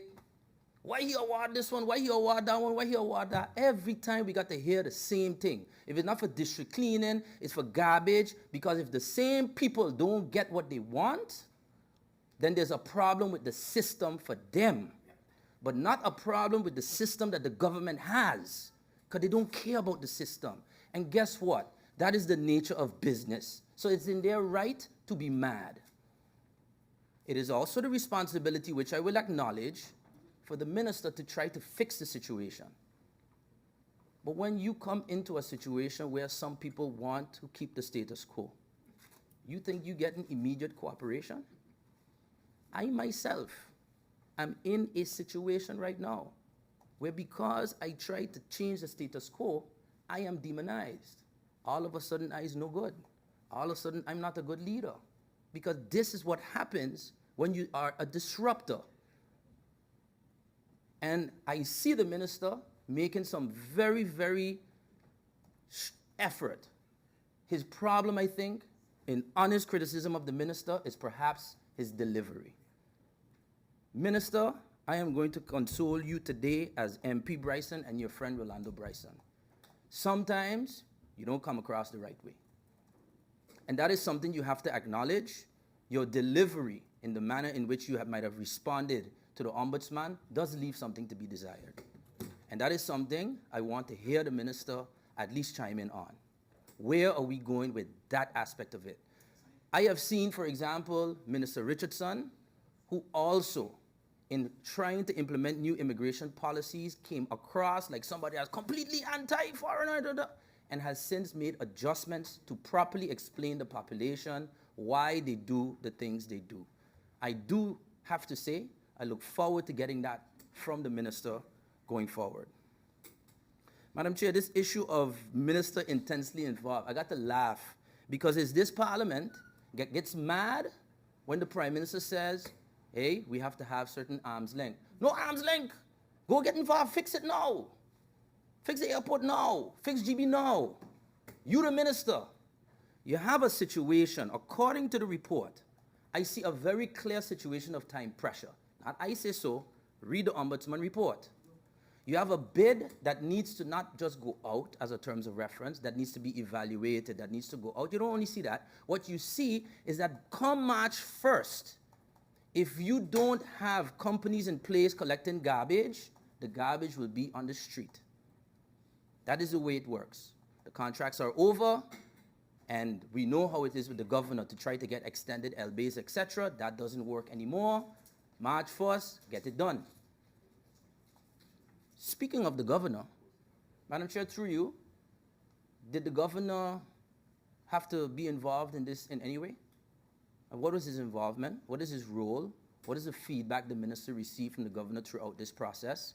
Did the minister meet with the governor, his legal team, his staff? Did they evaluate the process as well?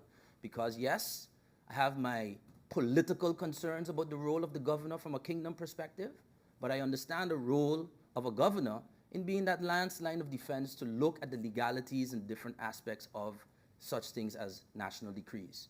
So I'm very interested to hear from the minister that aspect as well. Then they have the issue of the policy. Madam Chair, before the minister engaged this tender, very interesting to read in the report that there's something referred to as unwritten procedures, a tender process. And it reads, at the time of the solid waste tender 2021 to 2026 process, there was no established law, policy, procedure regarding tendering. So my first question is then how this was done in the past? How was tendering done within the Ministry of Romy in the past? What was used? Who was the decision maker? What was the evaluation committee? Who selected? How was this done in the past? Because if we want to understand what the minister needs to fix, then we need to understand what he meant, what adjustments were made, and what adjustments he's going to make going forward. And that's what I want to hear from the minister regarding this unwritten policy. It goes on to say, the general unwritten tender process is as follows. Preparation with tender by the Ministry of Infrastructure Management. 2, tendering, call to bid. 3, evaluation round, completeness of check and evaluation. 4, price calculation. 5, awarding. Again, Madam Chair, again, I preface this to the Ombudsman that I might not have read thoroughly enough due to the time constraint, but I don't see where the Ombudsman extracted this unwritten policy from. Was it in meetings? Is it in emails? Was it minutes? I don't know. I would like to know where this came from. And if this is just an unwritten policy, how is it executed? Who executes it? How do you know what to follow? What guidelines do the civil servants go by? Now you had an unwritten policy. Now I want the minister to tell me how did he reach to a written policy? For the first time ever, once again I say. How did you reach to that policy? Now, Madam Chair, mention is made of course, the accountability ordinance in terms of procurement. Very good point. Article 47, we mention it all the time here in Parliament, and it is something that is very clear. 50,000 guilders in the case of purchase of services and goods, 150,000 guilders in the case of execution of works. So I think, and the minister can correct me if I'm wrong as well, tendering for like a garbage contracts falls under execution of works. Okay. Now, in this law, It also states that the government, one can interpret it as can, one can even say should, by national decree, establish a national procurement policy, not a departmental procurement policy or every minister have their own. The government, together with the governor, have to agree that this is the national procurement policy of the country. So my question is, Madam Chair, through you, are you, Minister of Rami, authorized to create the national procurement policy of the country of St. Martin? Does that fall with the Ministry of Rami? And in absence of the ability for the minister on his own to create procurement for finance, TIAD, VSA, justice, education, prime minister, minister plenipotentiary, in absence of that, what does the minister believe is the second best thing to do? Does the minister agree, which is what he did, let us present a written policy within the ministry that we at least have something to follow, so that the next time a systemic investigation comes across, this thing that looks honestly very bad in the report, saying that the Ministry of Rami for all these years went based on an unwritten policy, I can tell you something. There was a written policy in the awarding of contracts before. The written policy was not in the government building. It was someplace else. And there were some very clear guidelines back in the day that this is the written policy step by step. You want a contract? Here's how it's done. And again, if you're going to replace the policy outside with the policy inside the government, a lot of people are going to be upset. So it's interesting for me to see the ones that are upset. Very interesting to see the vigor. Oh, how dare you change it? Who lost? Who's mad? Madam Chair, you know, some people say they want to call it like it is. And look, I must say that, you know, MP Marlin sometimes says that, boy, Bryson, when you hear you speak, you seem like you graduate from the school of politics. I think there's a faction in Parliament that has graduated a little bit into the school of politics today. Very nice. Let's take an issue that is a problem, but let's make it as the crutch to take down a minister that they full well know has proven that he is taking steps to repair the situation. So I have another question then, and maybe this is to the Parliament of St. Martin. What if the minister did nothing? What if the minister simply allowed and put his hands completely back and allowed the ministry to just go and figure it out? What would have happened on March 1st, 2021, when the garbage was piling up on the road? I think he would have got a motion of confidence then. And to be honest, maybe that one I would have support. Because if the minister did nothing to ensure that there's someone out there keeping the island clean, I would have a problem with that. Then me and him would have a problem, Madam Chair. But something was done. 5 people were awarded contracts, and some people were disappointed. I believe, according to the report, it was 2. If I'm not mistaken, the minister clarified. 2 people of the 24 had a problem with the result. Okay, interesting. Compared to what I would say, which was much heavier and of grave concern, which was dozens of people that had complaints about the way domain land has been issued in the past and the arbitrary way that was done. And Madam Chair, I'm going to close on a very interesting point where someone brings up, I just wonder if people forget where they used to work. Madam Chair, they have the audacity to bring up who get land in order to get position. But Madam Chair, who's one of the people that get land or was listed to get land in Vineyard Heights? And then once again, upset when that list changed. How dare he remove me from that change? How dare he do so? Unacceptable. There's a trend here in Parliament when it comes to the Ministry of Rami that I want everybody to keep an eye on. This is not the last time this minister is going to be here called by this faction, because he's changing things that people in there set for a certain way. And when we used to refer to the pretty boy, we knew who we was talking to in order to get things done over there. So, Madam Chair, I look forward to the answers to the question because I did not have the liberty to read this document properly, and now I must refer to the minister to get the answers I need. Thank you, Madam Chair. Thank you, MP Bryson. Next on the speakers list, we have MP Sarah Westcott-Williams. Good evening, Madam Chair Lady, and thank you so much. Good evening to my colleagues. Good evening to the Minister and his support staff. Madam Chair Lady, you know, sometimes the best reaction, at least for a period of time, is no reaction. In my case, I sit back and I observe and I listen and I like, wow. And I say this not only for this meeting, I say it for the meeting before. And things come to pass. Sometimes you just have to have a little patience.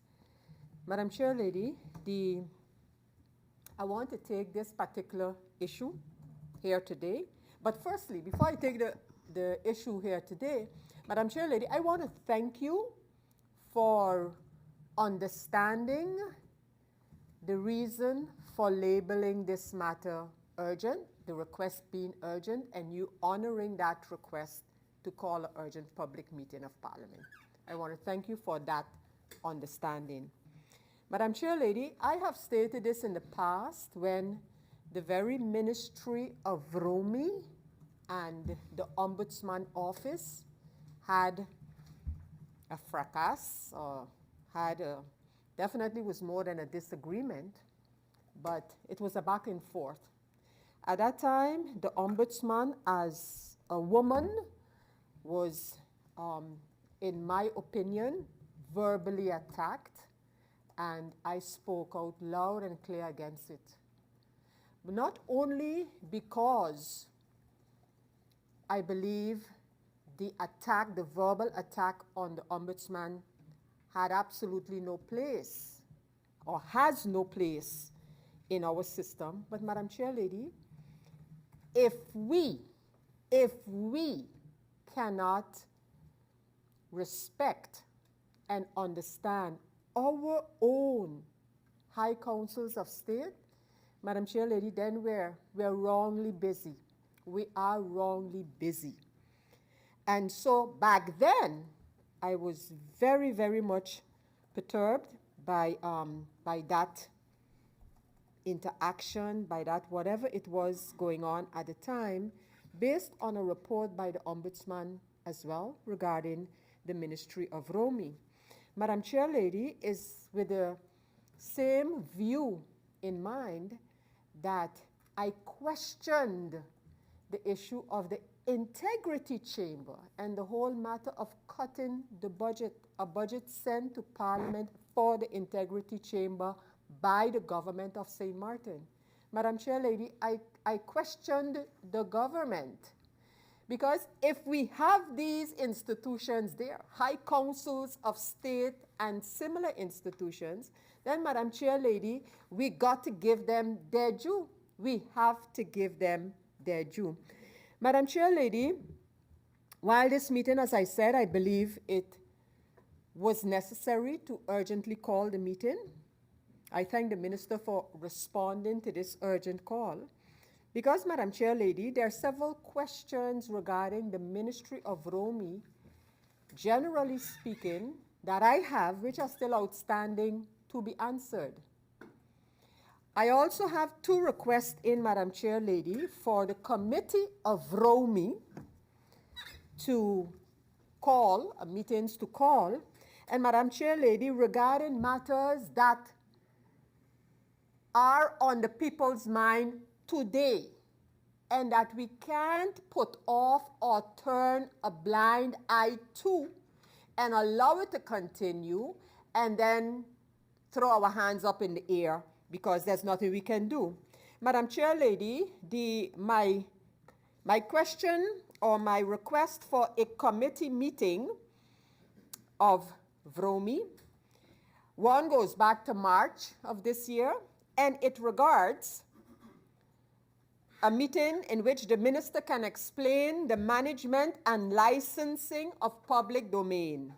And my agenda point request was management of beaches and coastline and the applicability and scope of 1, the Civil Code, Article 526, and the beach policy and moratoriums. That's a request I have in for the Committee of Rome.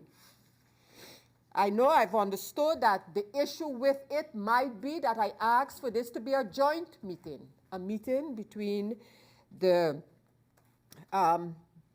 Committee of Rome as well as the Committee of TIAD, because I thought we need to have the ministers in together to understand what is really going on.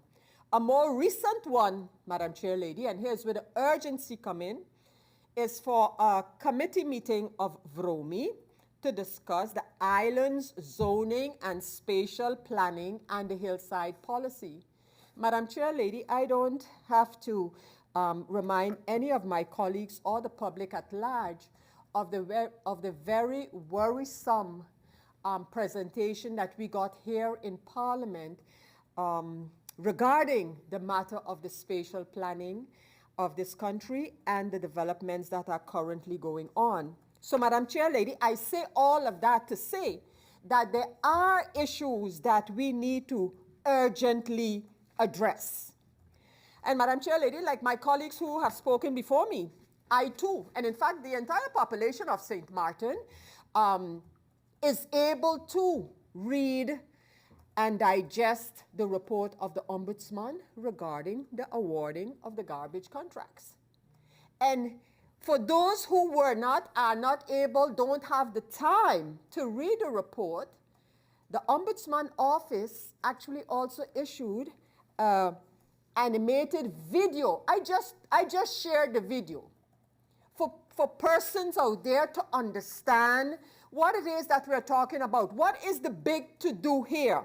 But Madam Chair Lady, before this meeting, I too took note of the response of the Minister of Rome with respect to the Ombudsman report.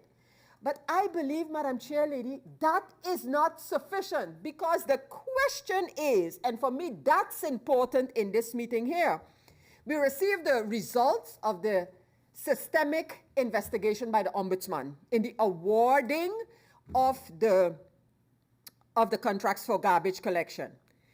And the conclusion after all that has been said is that the process was neither fair or transparent. That's a conclusion. And I want to focus on the part of not being fair. Madam Chair Lady, with this report in hand, with no response that could give some kind of a hold to Parliament, do you know what this means for those persons who have objected to the awarding? A report by the Ombudsman of St. Martin saying that process was not fair. You know where this could end up?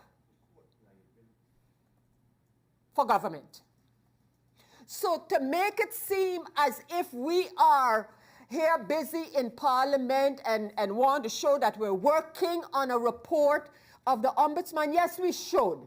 Yes, we should respect the positions, that's what I started out with, of our high councils of state. Because, Madam Chair Lady, if we don't respect the local checks and balances, and then we start to throw it in the realm of, oh yeah, some people were upset, but it wasn't everybody who was upset. Some accepted it the way it was.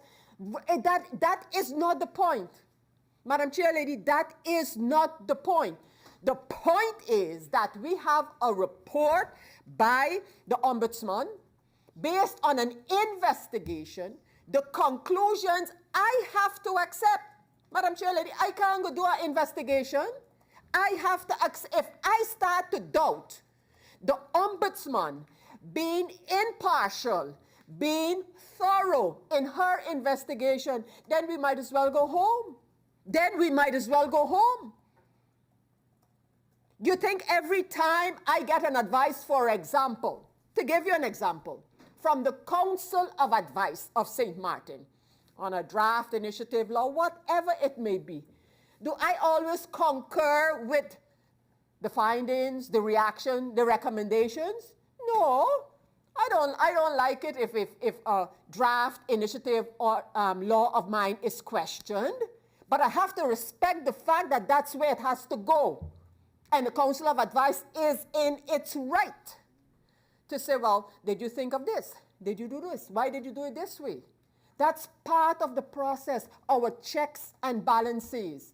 So, Madam Chair Lady, if rather than trying to figure out along with the Ombudsman before reaching the end of that report, the Vromi ministry, that's what they should have done. But now we are here left to hear that the Ombudsman saying one thing, the Ombudsman saying that actually internally this process was criticized. The Ombudsman is telling the Parliament of St. Martin that a majority of the committee distanced itself from the results of the tender. That's what this report also says. So, Madam Chair Lady, to make it seem as if this is an attack on the minister, I think the minister should tell us what the potential consequences could be of these findings. Because believe you me, I could only but assume that those who went to the Ombudsman, they had to have thought that out well and looking for some kind of an action following this report. This is a systemic investigation in the awarding. So, Madam Chair Lady, we can try to throw the blame or the spin in any direction, but we are faced with a serious issue, in my opinion. One, it is becoming more and more frequent that rather than seek to correct a situation based on the High Councils of State recommendations, advice, it becomes a, no, what he or she or that office is saying is not true. And then we as Parliament are sitting here, hearing, we haven't heard it so lengthy yet. We have read it, the response to the Ombudsman report by the ministry. Oh no, what she's saying is not true. No, we gave all the information. Now we have to call in, as a colleague of mine suggested, the Ombudsman to ask that office questions, to ask their response to what the minister is saying. Madam Chair Lady, that's not the way it should be. That's not the way it should be. We are not the court. We want to be able to hear, this is our Ombudsman findings, and we have to go by that. We have to go by that. And before it got so far, clearly from the report, there were instances where this could have been dealt with together between the Ministry of Romi and the Ombudsman. Madam Chair Lady, I am not going to repeat the questions posed. As I said, the report, at least from that perspective of the Ombudsman, is quite clear. I believe that unless we address it and address it well, Madam Chair Lady, we are going to feel, not we so much, the government is going to feel the consequences of having a report in front of us that speaks of a procedure that awarded contracts in the millions of guilders was not fair nor transparent. Madam Chair Lady, speaking about this matter of policies and procedures, Madam Chair Lady, it is not the first time that I must admit, MP Peterson has constantly been on the same issue as well. This matter of the LBHAM, so the general decree for procurements, Madam Chair Lady, there was a draft of this LBHAM at the Council of Advice that the government pulled back. And the question would be not to this minister, because I don't think it came from the Ministry of Romi, but the question would be why that was the case. Madam Chair Lady, and that's the one based on the Accountability Ordinance 47, paragraph 6. Madam Chair Lady, I want to actually close with highlighting again, we have to respect, not only when it suits us, but we have to respect our councils of state for what they are called to do, one, and secondly, this report, if left or if continued on the way we are now, is going to have dire consequences for the government of St. Martin, financially speaking. I thank you, Madam Chair Lady. Thank you, MP Westcott Williams. I look to the speakers list and I see that MP Westcott Williams is the final speaker for this evening. I would like to, I see two MPs making their way over to speak. I'll give them a few minutes.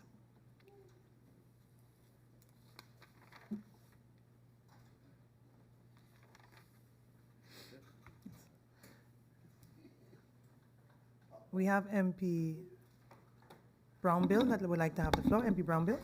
Thank you. Thank you, Madam Chair, and a good evening to all. Actually, will not have a long speech. I just had some 6 questions that are very important for this meeting agenda.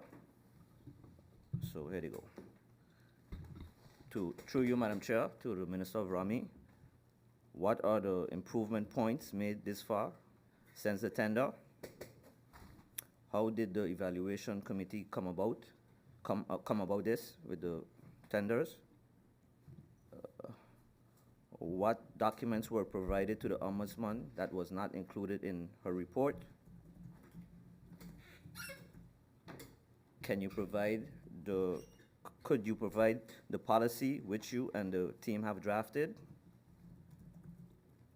How did this policy function? How was this functioning of the policy done? And last question, has there been any hiccups with the other tenders besides the ones who won the bid? Thank you, Madam Chair. Thank you, MP Brownbill. Next on the speakers list, we have MP Hyson Richardson. MP Richardson, you have the floor. Thank you, Madam Chair. Good afternoon to you. Madam Chair, good afternoon to my colleagues in Parliament. Good afternoon to the persons in the Tribune. Good afternoon to the people of St. Martin. Madam Chair, whenever anyone wants to do great things for his country, there will be serious challenges. And I'm going to get straight to it. Madam Chair, I serve my country as a commissioner for 16 months in St. Martin. And I thank the people who have given me that opportunity and my party. There was a hurdle of things to get done for this country. I inherit, and I want to just go down memory lane for a while. I inherit a situation where no gynecologists on the island. Out of 5 or 6 gynecologists, because they had an issue at the hospital with the director then, 5 was already gone before I stepped foot in the position. The one left was Dr. Petty, and I had 2 urgent meetings with him to solve that problem. We put in place a platoon of 9 gynecologists from Holland that came here. Did you realize that was practically some people in this island didn't like that? I solved an issue, and we would have taken the best out of those 9. I solved an issue. And Minister, you're here. I want to say good afternoon to you and your colleague who's here. And you're going to, I spoke to you in the past, and you're going to practically be given this same deal. Whenever you try to do good for your country, these are the things going to happen to you. I want to say this out front. When we had the opportunity to swear in persons and give a little speech to them, I always tell them, do not be tempted, because there will be a lot of temptation. What will that be, that temptation? Money. I did not went to a gym. I personally did not went to a gym to make a deal with no one for land. And I want to say this now. The Holland Party in this parliament did that. Not Hyacinth Richardson, no members of the NA party. I want to make that clear because the people of St. Martin and the voters of St. Martin have to make sure when they're going to the polls what they're voting for and will realize what they're going to get. And it was said there was a fight between these two persons in Parliament. And today, they are bosom buddies, hugging and kissing and loving. Madam Chair, I want to continue with this. I want to tell you this, Madam Chair, and Minister, I want to warn you. You're in a position that everyone's wants. Everybody wants that position. I want to ask you this question, Mr. Through you, Madam Chair, I want to ask the Minister what changes, what improvement has he made? And this is a loaded question because there's so many things I think have been done. What changes, what improvement have you made for VROMI in the past year and a half that you are there? And I want you to come back to this Parliament and let us know every single thing you have done.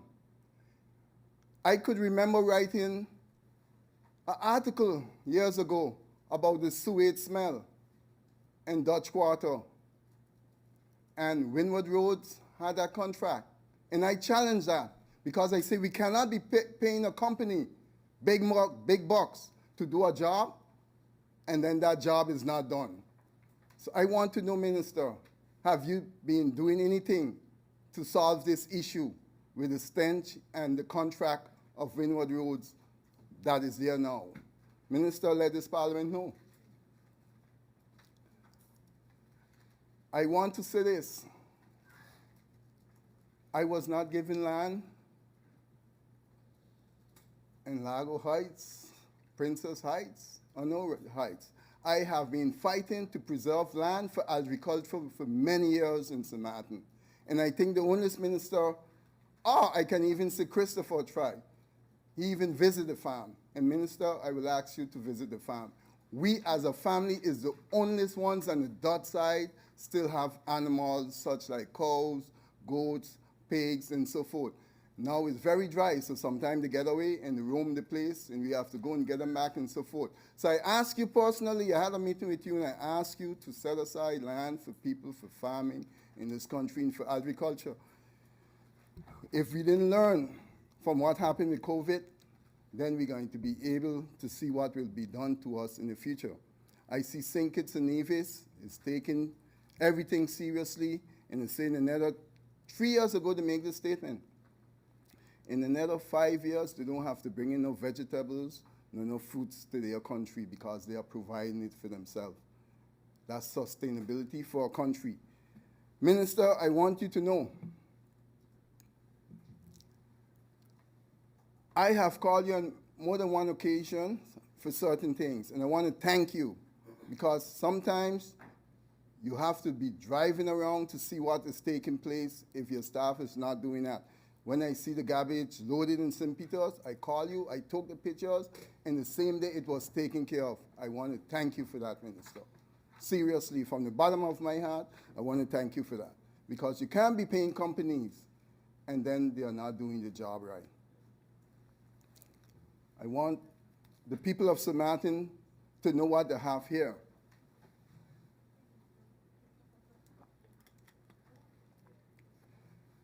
Minister,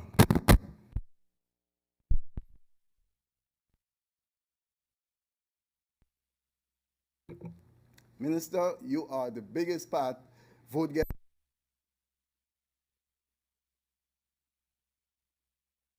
You keep God always with you, and you will smile at the storm. There's those who have written advice in the past, and today they are writing here, and the advice was to destroy this country. I want to thank you also for taking the challenge and fighting that deal at Dangmaho area that you went to court, Allegra, and won that case for St. Martin. Why? Because many people, and it was brought up in here, but it was brought up and not brought up in its completion. Many people would have enjoyed those fruits while St. Martiners not getting nothing from it. If I was you, Minister, that same land, because if you're not here today, those who here want to get here will give it out. Take it and give it to the people of St. Martin. Take it and give it to the people of St. Martin. And I want you to come back in Parliament and please let us know about all the improvement you have taken in the last year and a half to benefit the people of this country. I will leave the rest for the next round. Thank you.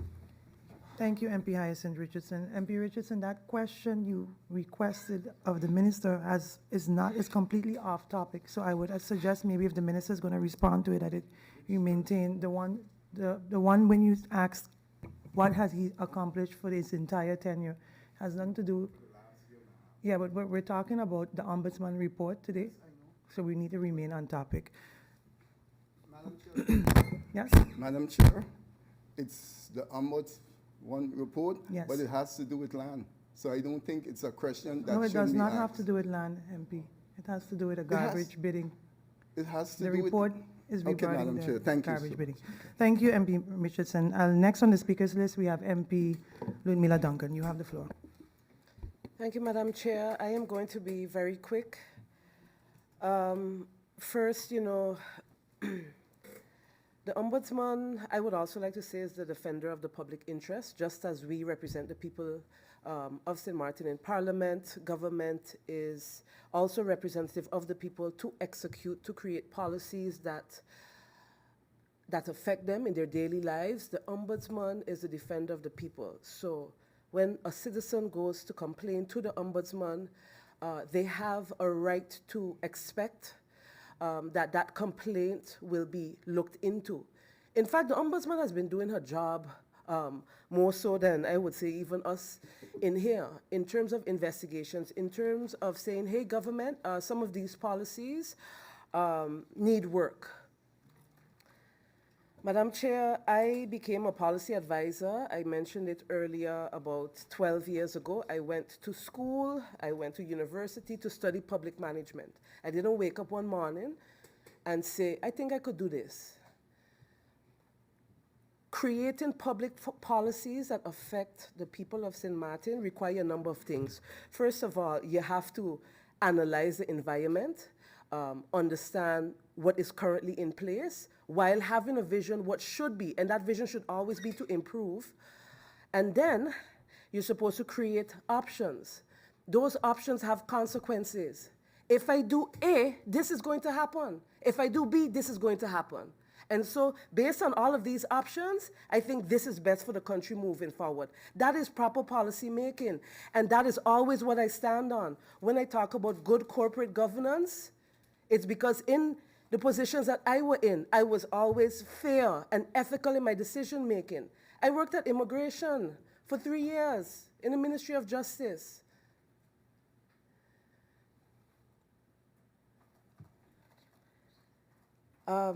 I understand that there has been a lot that was left to be desired. I am happy that policies are now being put in place. They're important, but those policies, they have to be of quality as well. And so it is important that the checks and balances, let's say that our high councils give, we have to respect them. The General Audit Chamber, we are not all financial experts in here. I don't have a law degree. So when the experts say, listen, these are the things that need to change, and even with our work as well, it's something that I think that we should respect, and that we need to take in openly and work together with them. That is honestly my opinion.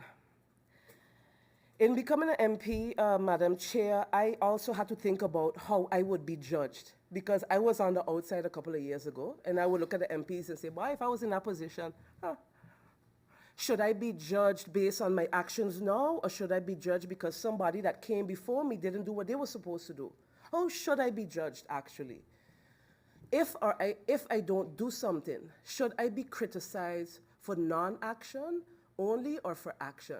These are questions that I ask myself. It is not easy. It is not easy being a minister.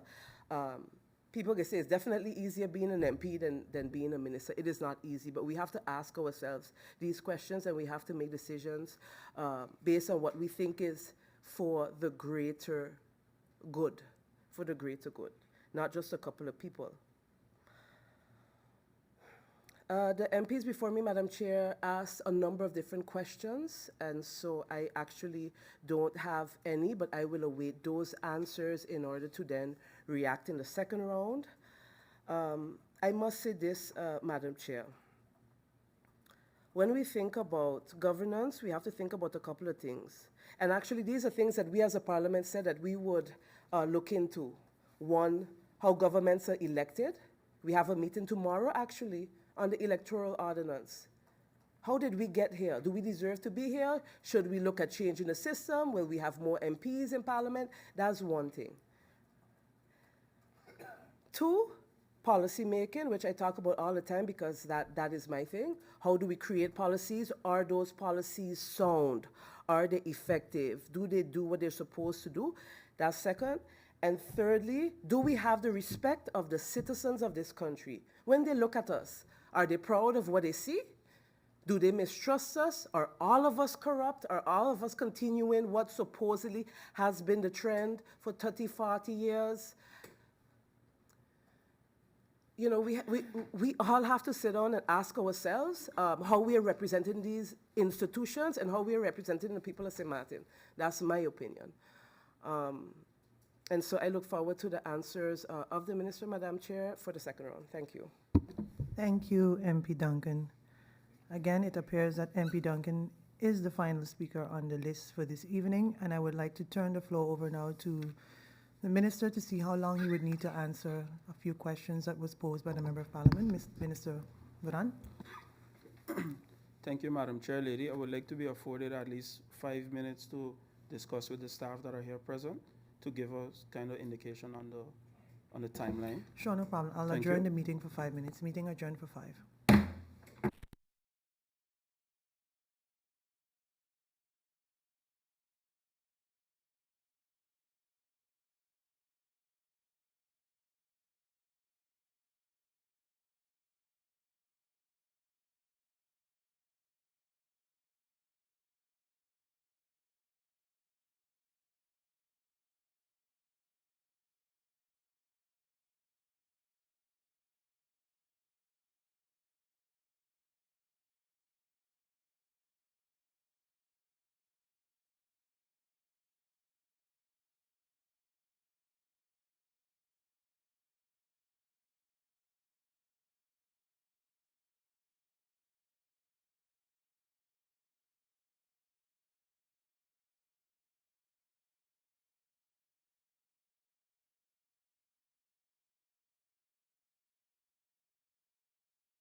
Welcome back, members of parliament. We just took a brief adjournment to give the minister some time to caucus with his staff to see how long he would need.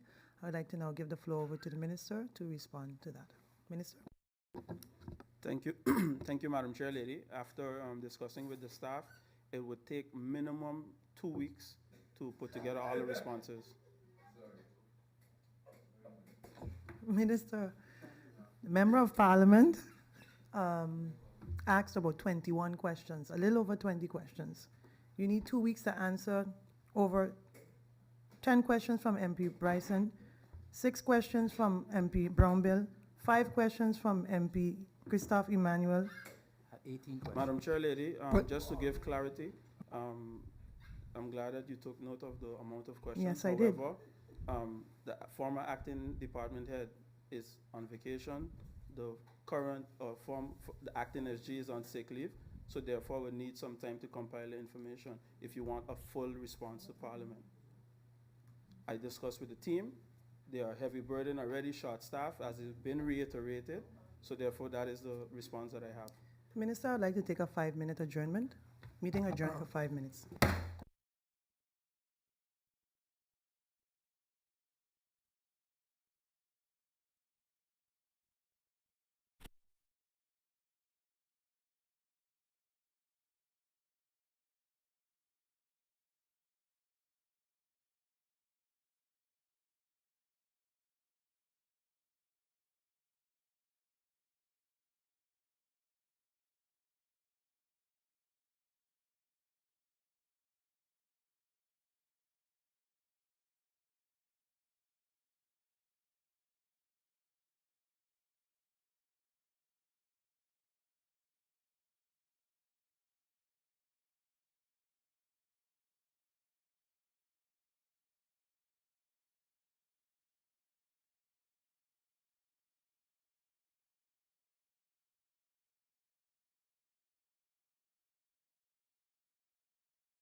at this point in time because let me finish my statement and I will allow you to talk, Minister.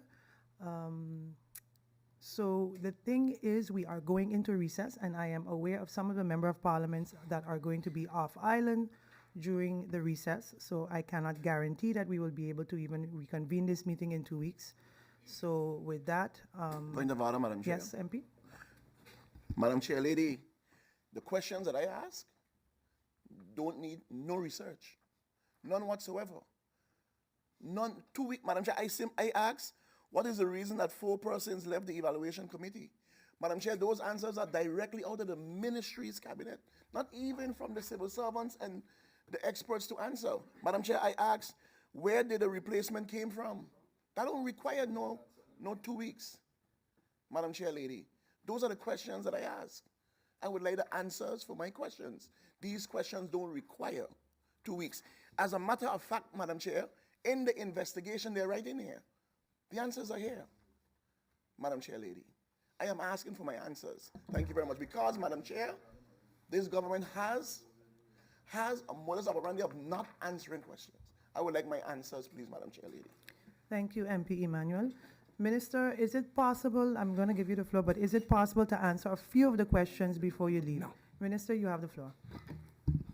Thank you, Madam Chair Lady.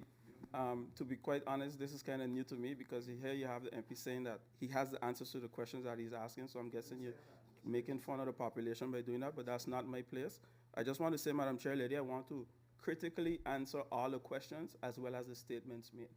And I think I should be afforded the opportunity to do that, unless the rules of order have changed and our Constitution has changed. Thank you, Madam Chair Lady. Sure. I also mentioned minimum 2 weeks. Yes. MP Gomes, I see. Point of order, you have a Madam point of order. Chair. Yeah. Madam Chair, I didn't ask any questions, but I understand MP Emmanuel's desire to receive his answers, and I also understand the minister needing time. At the same time, Madam Chair, I believe the Ombudsman is also busy with a second systemic investigation, so maybe in those 2 weeks' time we will get that as well. So maybe then everyone can sit and read during the recess when we have the off time. So for me, if he wants to bring the answers later, maybe that investigation will be ready. So call to action for the Ombudsman then. Thank you, Madam Chair. Thank you, MP. Point of order, Madam Chair. Yes, MP. Madam Emmanuel? Chair, okay, if that is the case, Madam Chair, that the minister need 2 weeks, then, Madam Chair, can I be afforded the opportunity to ask all of my questions then? Since he taken 2 weeks, then but the second round. If that is the case, Madam Chair,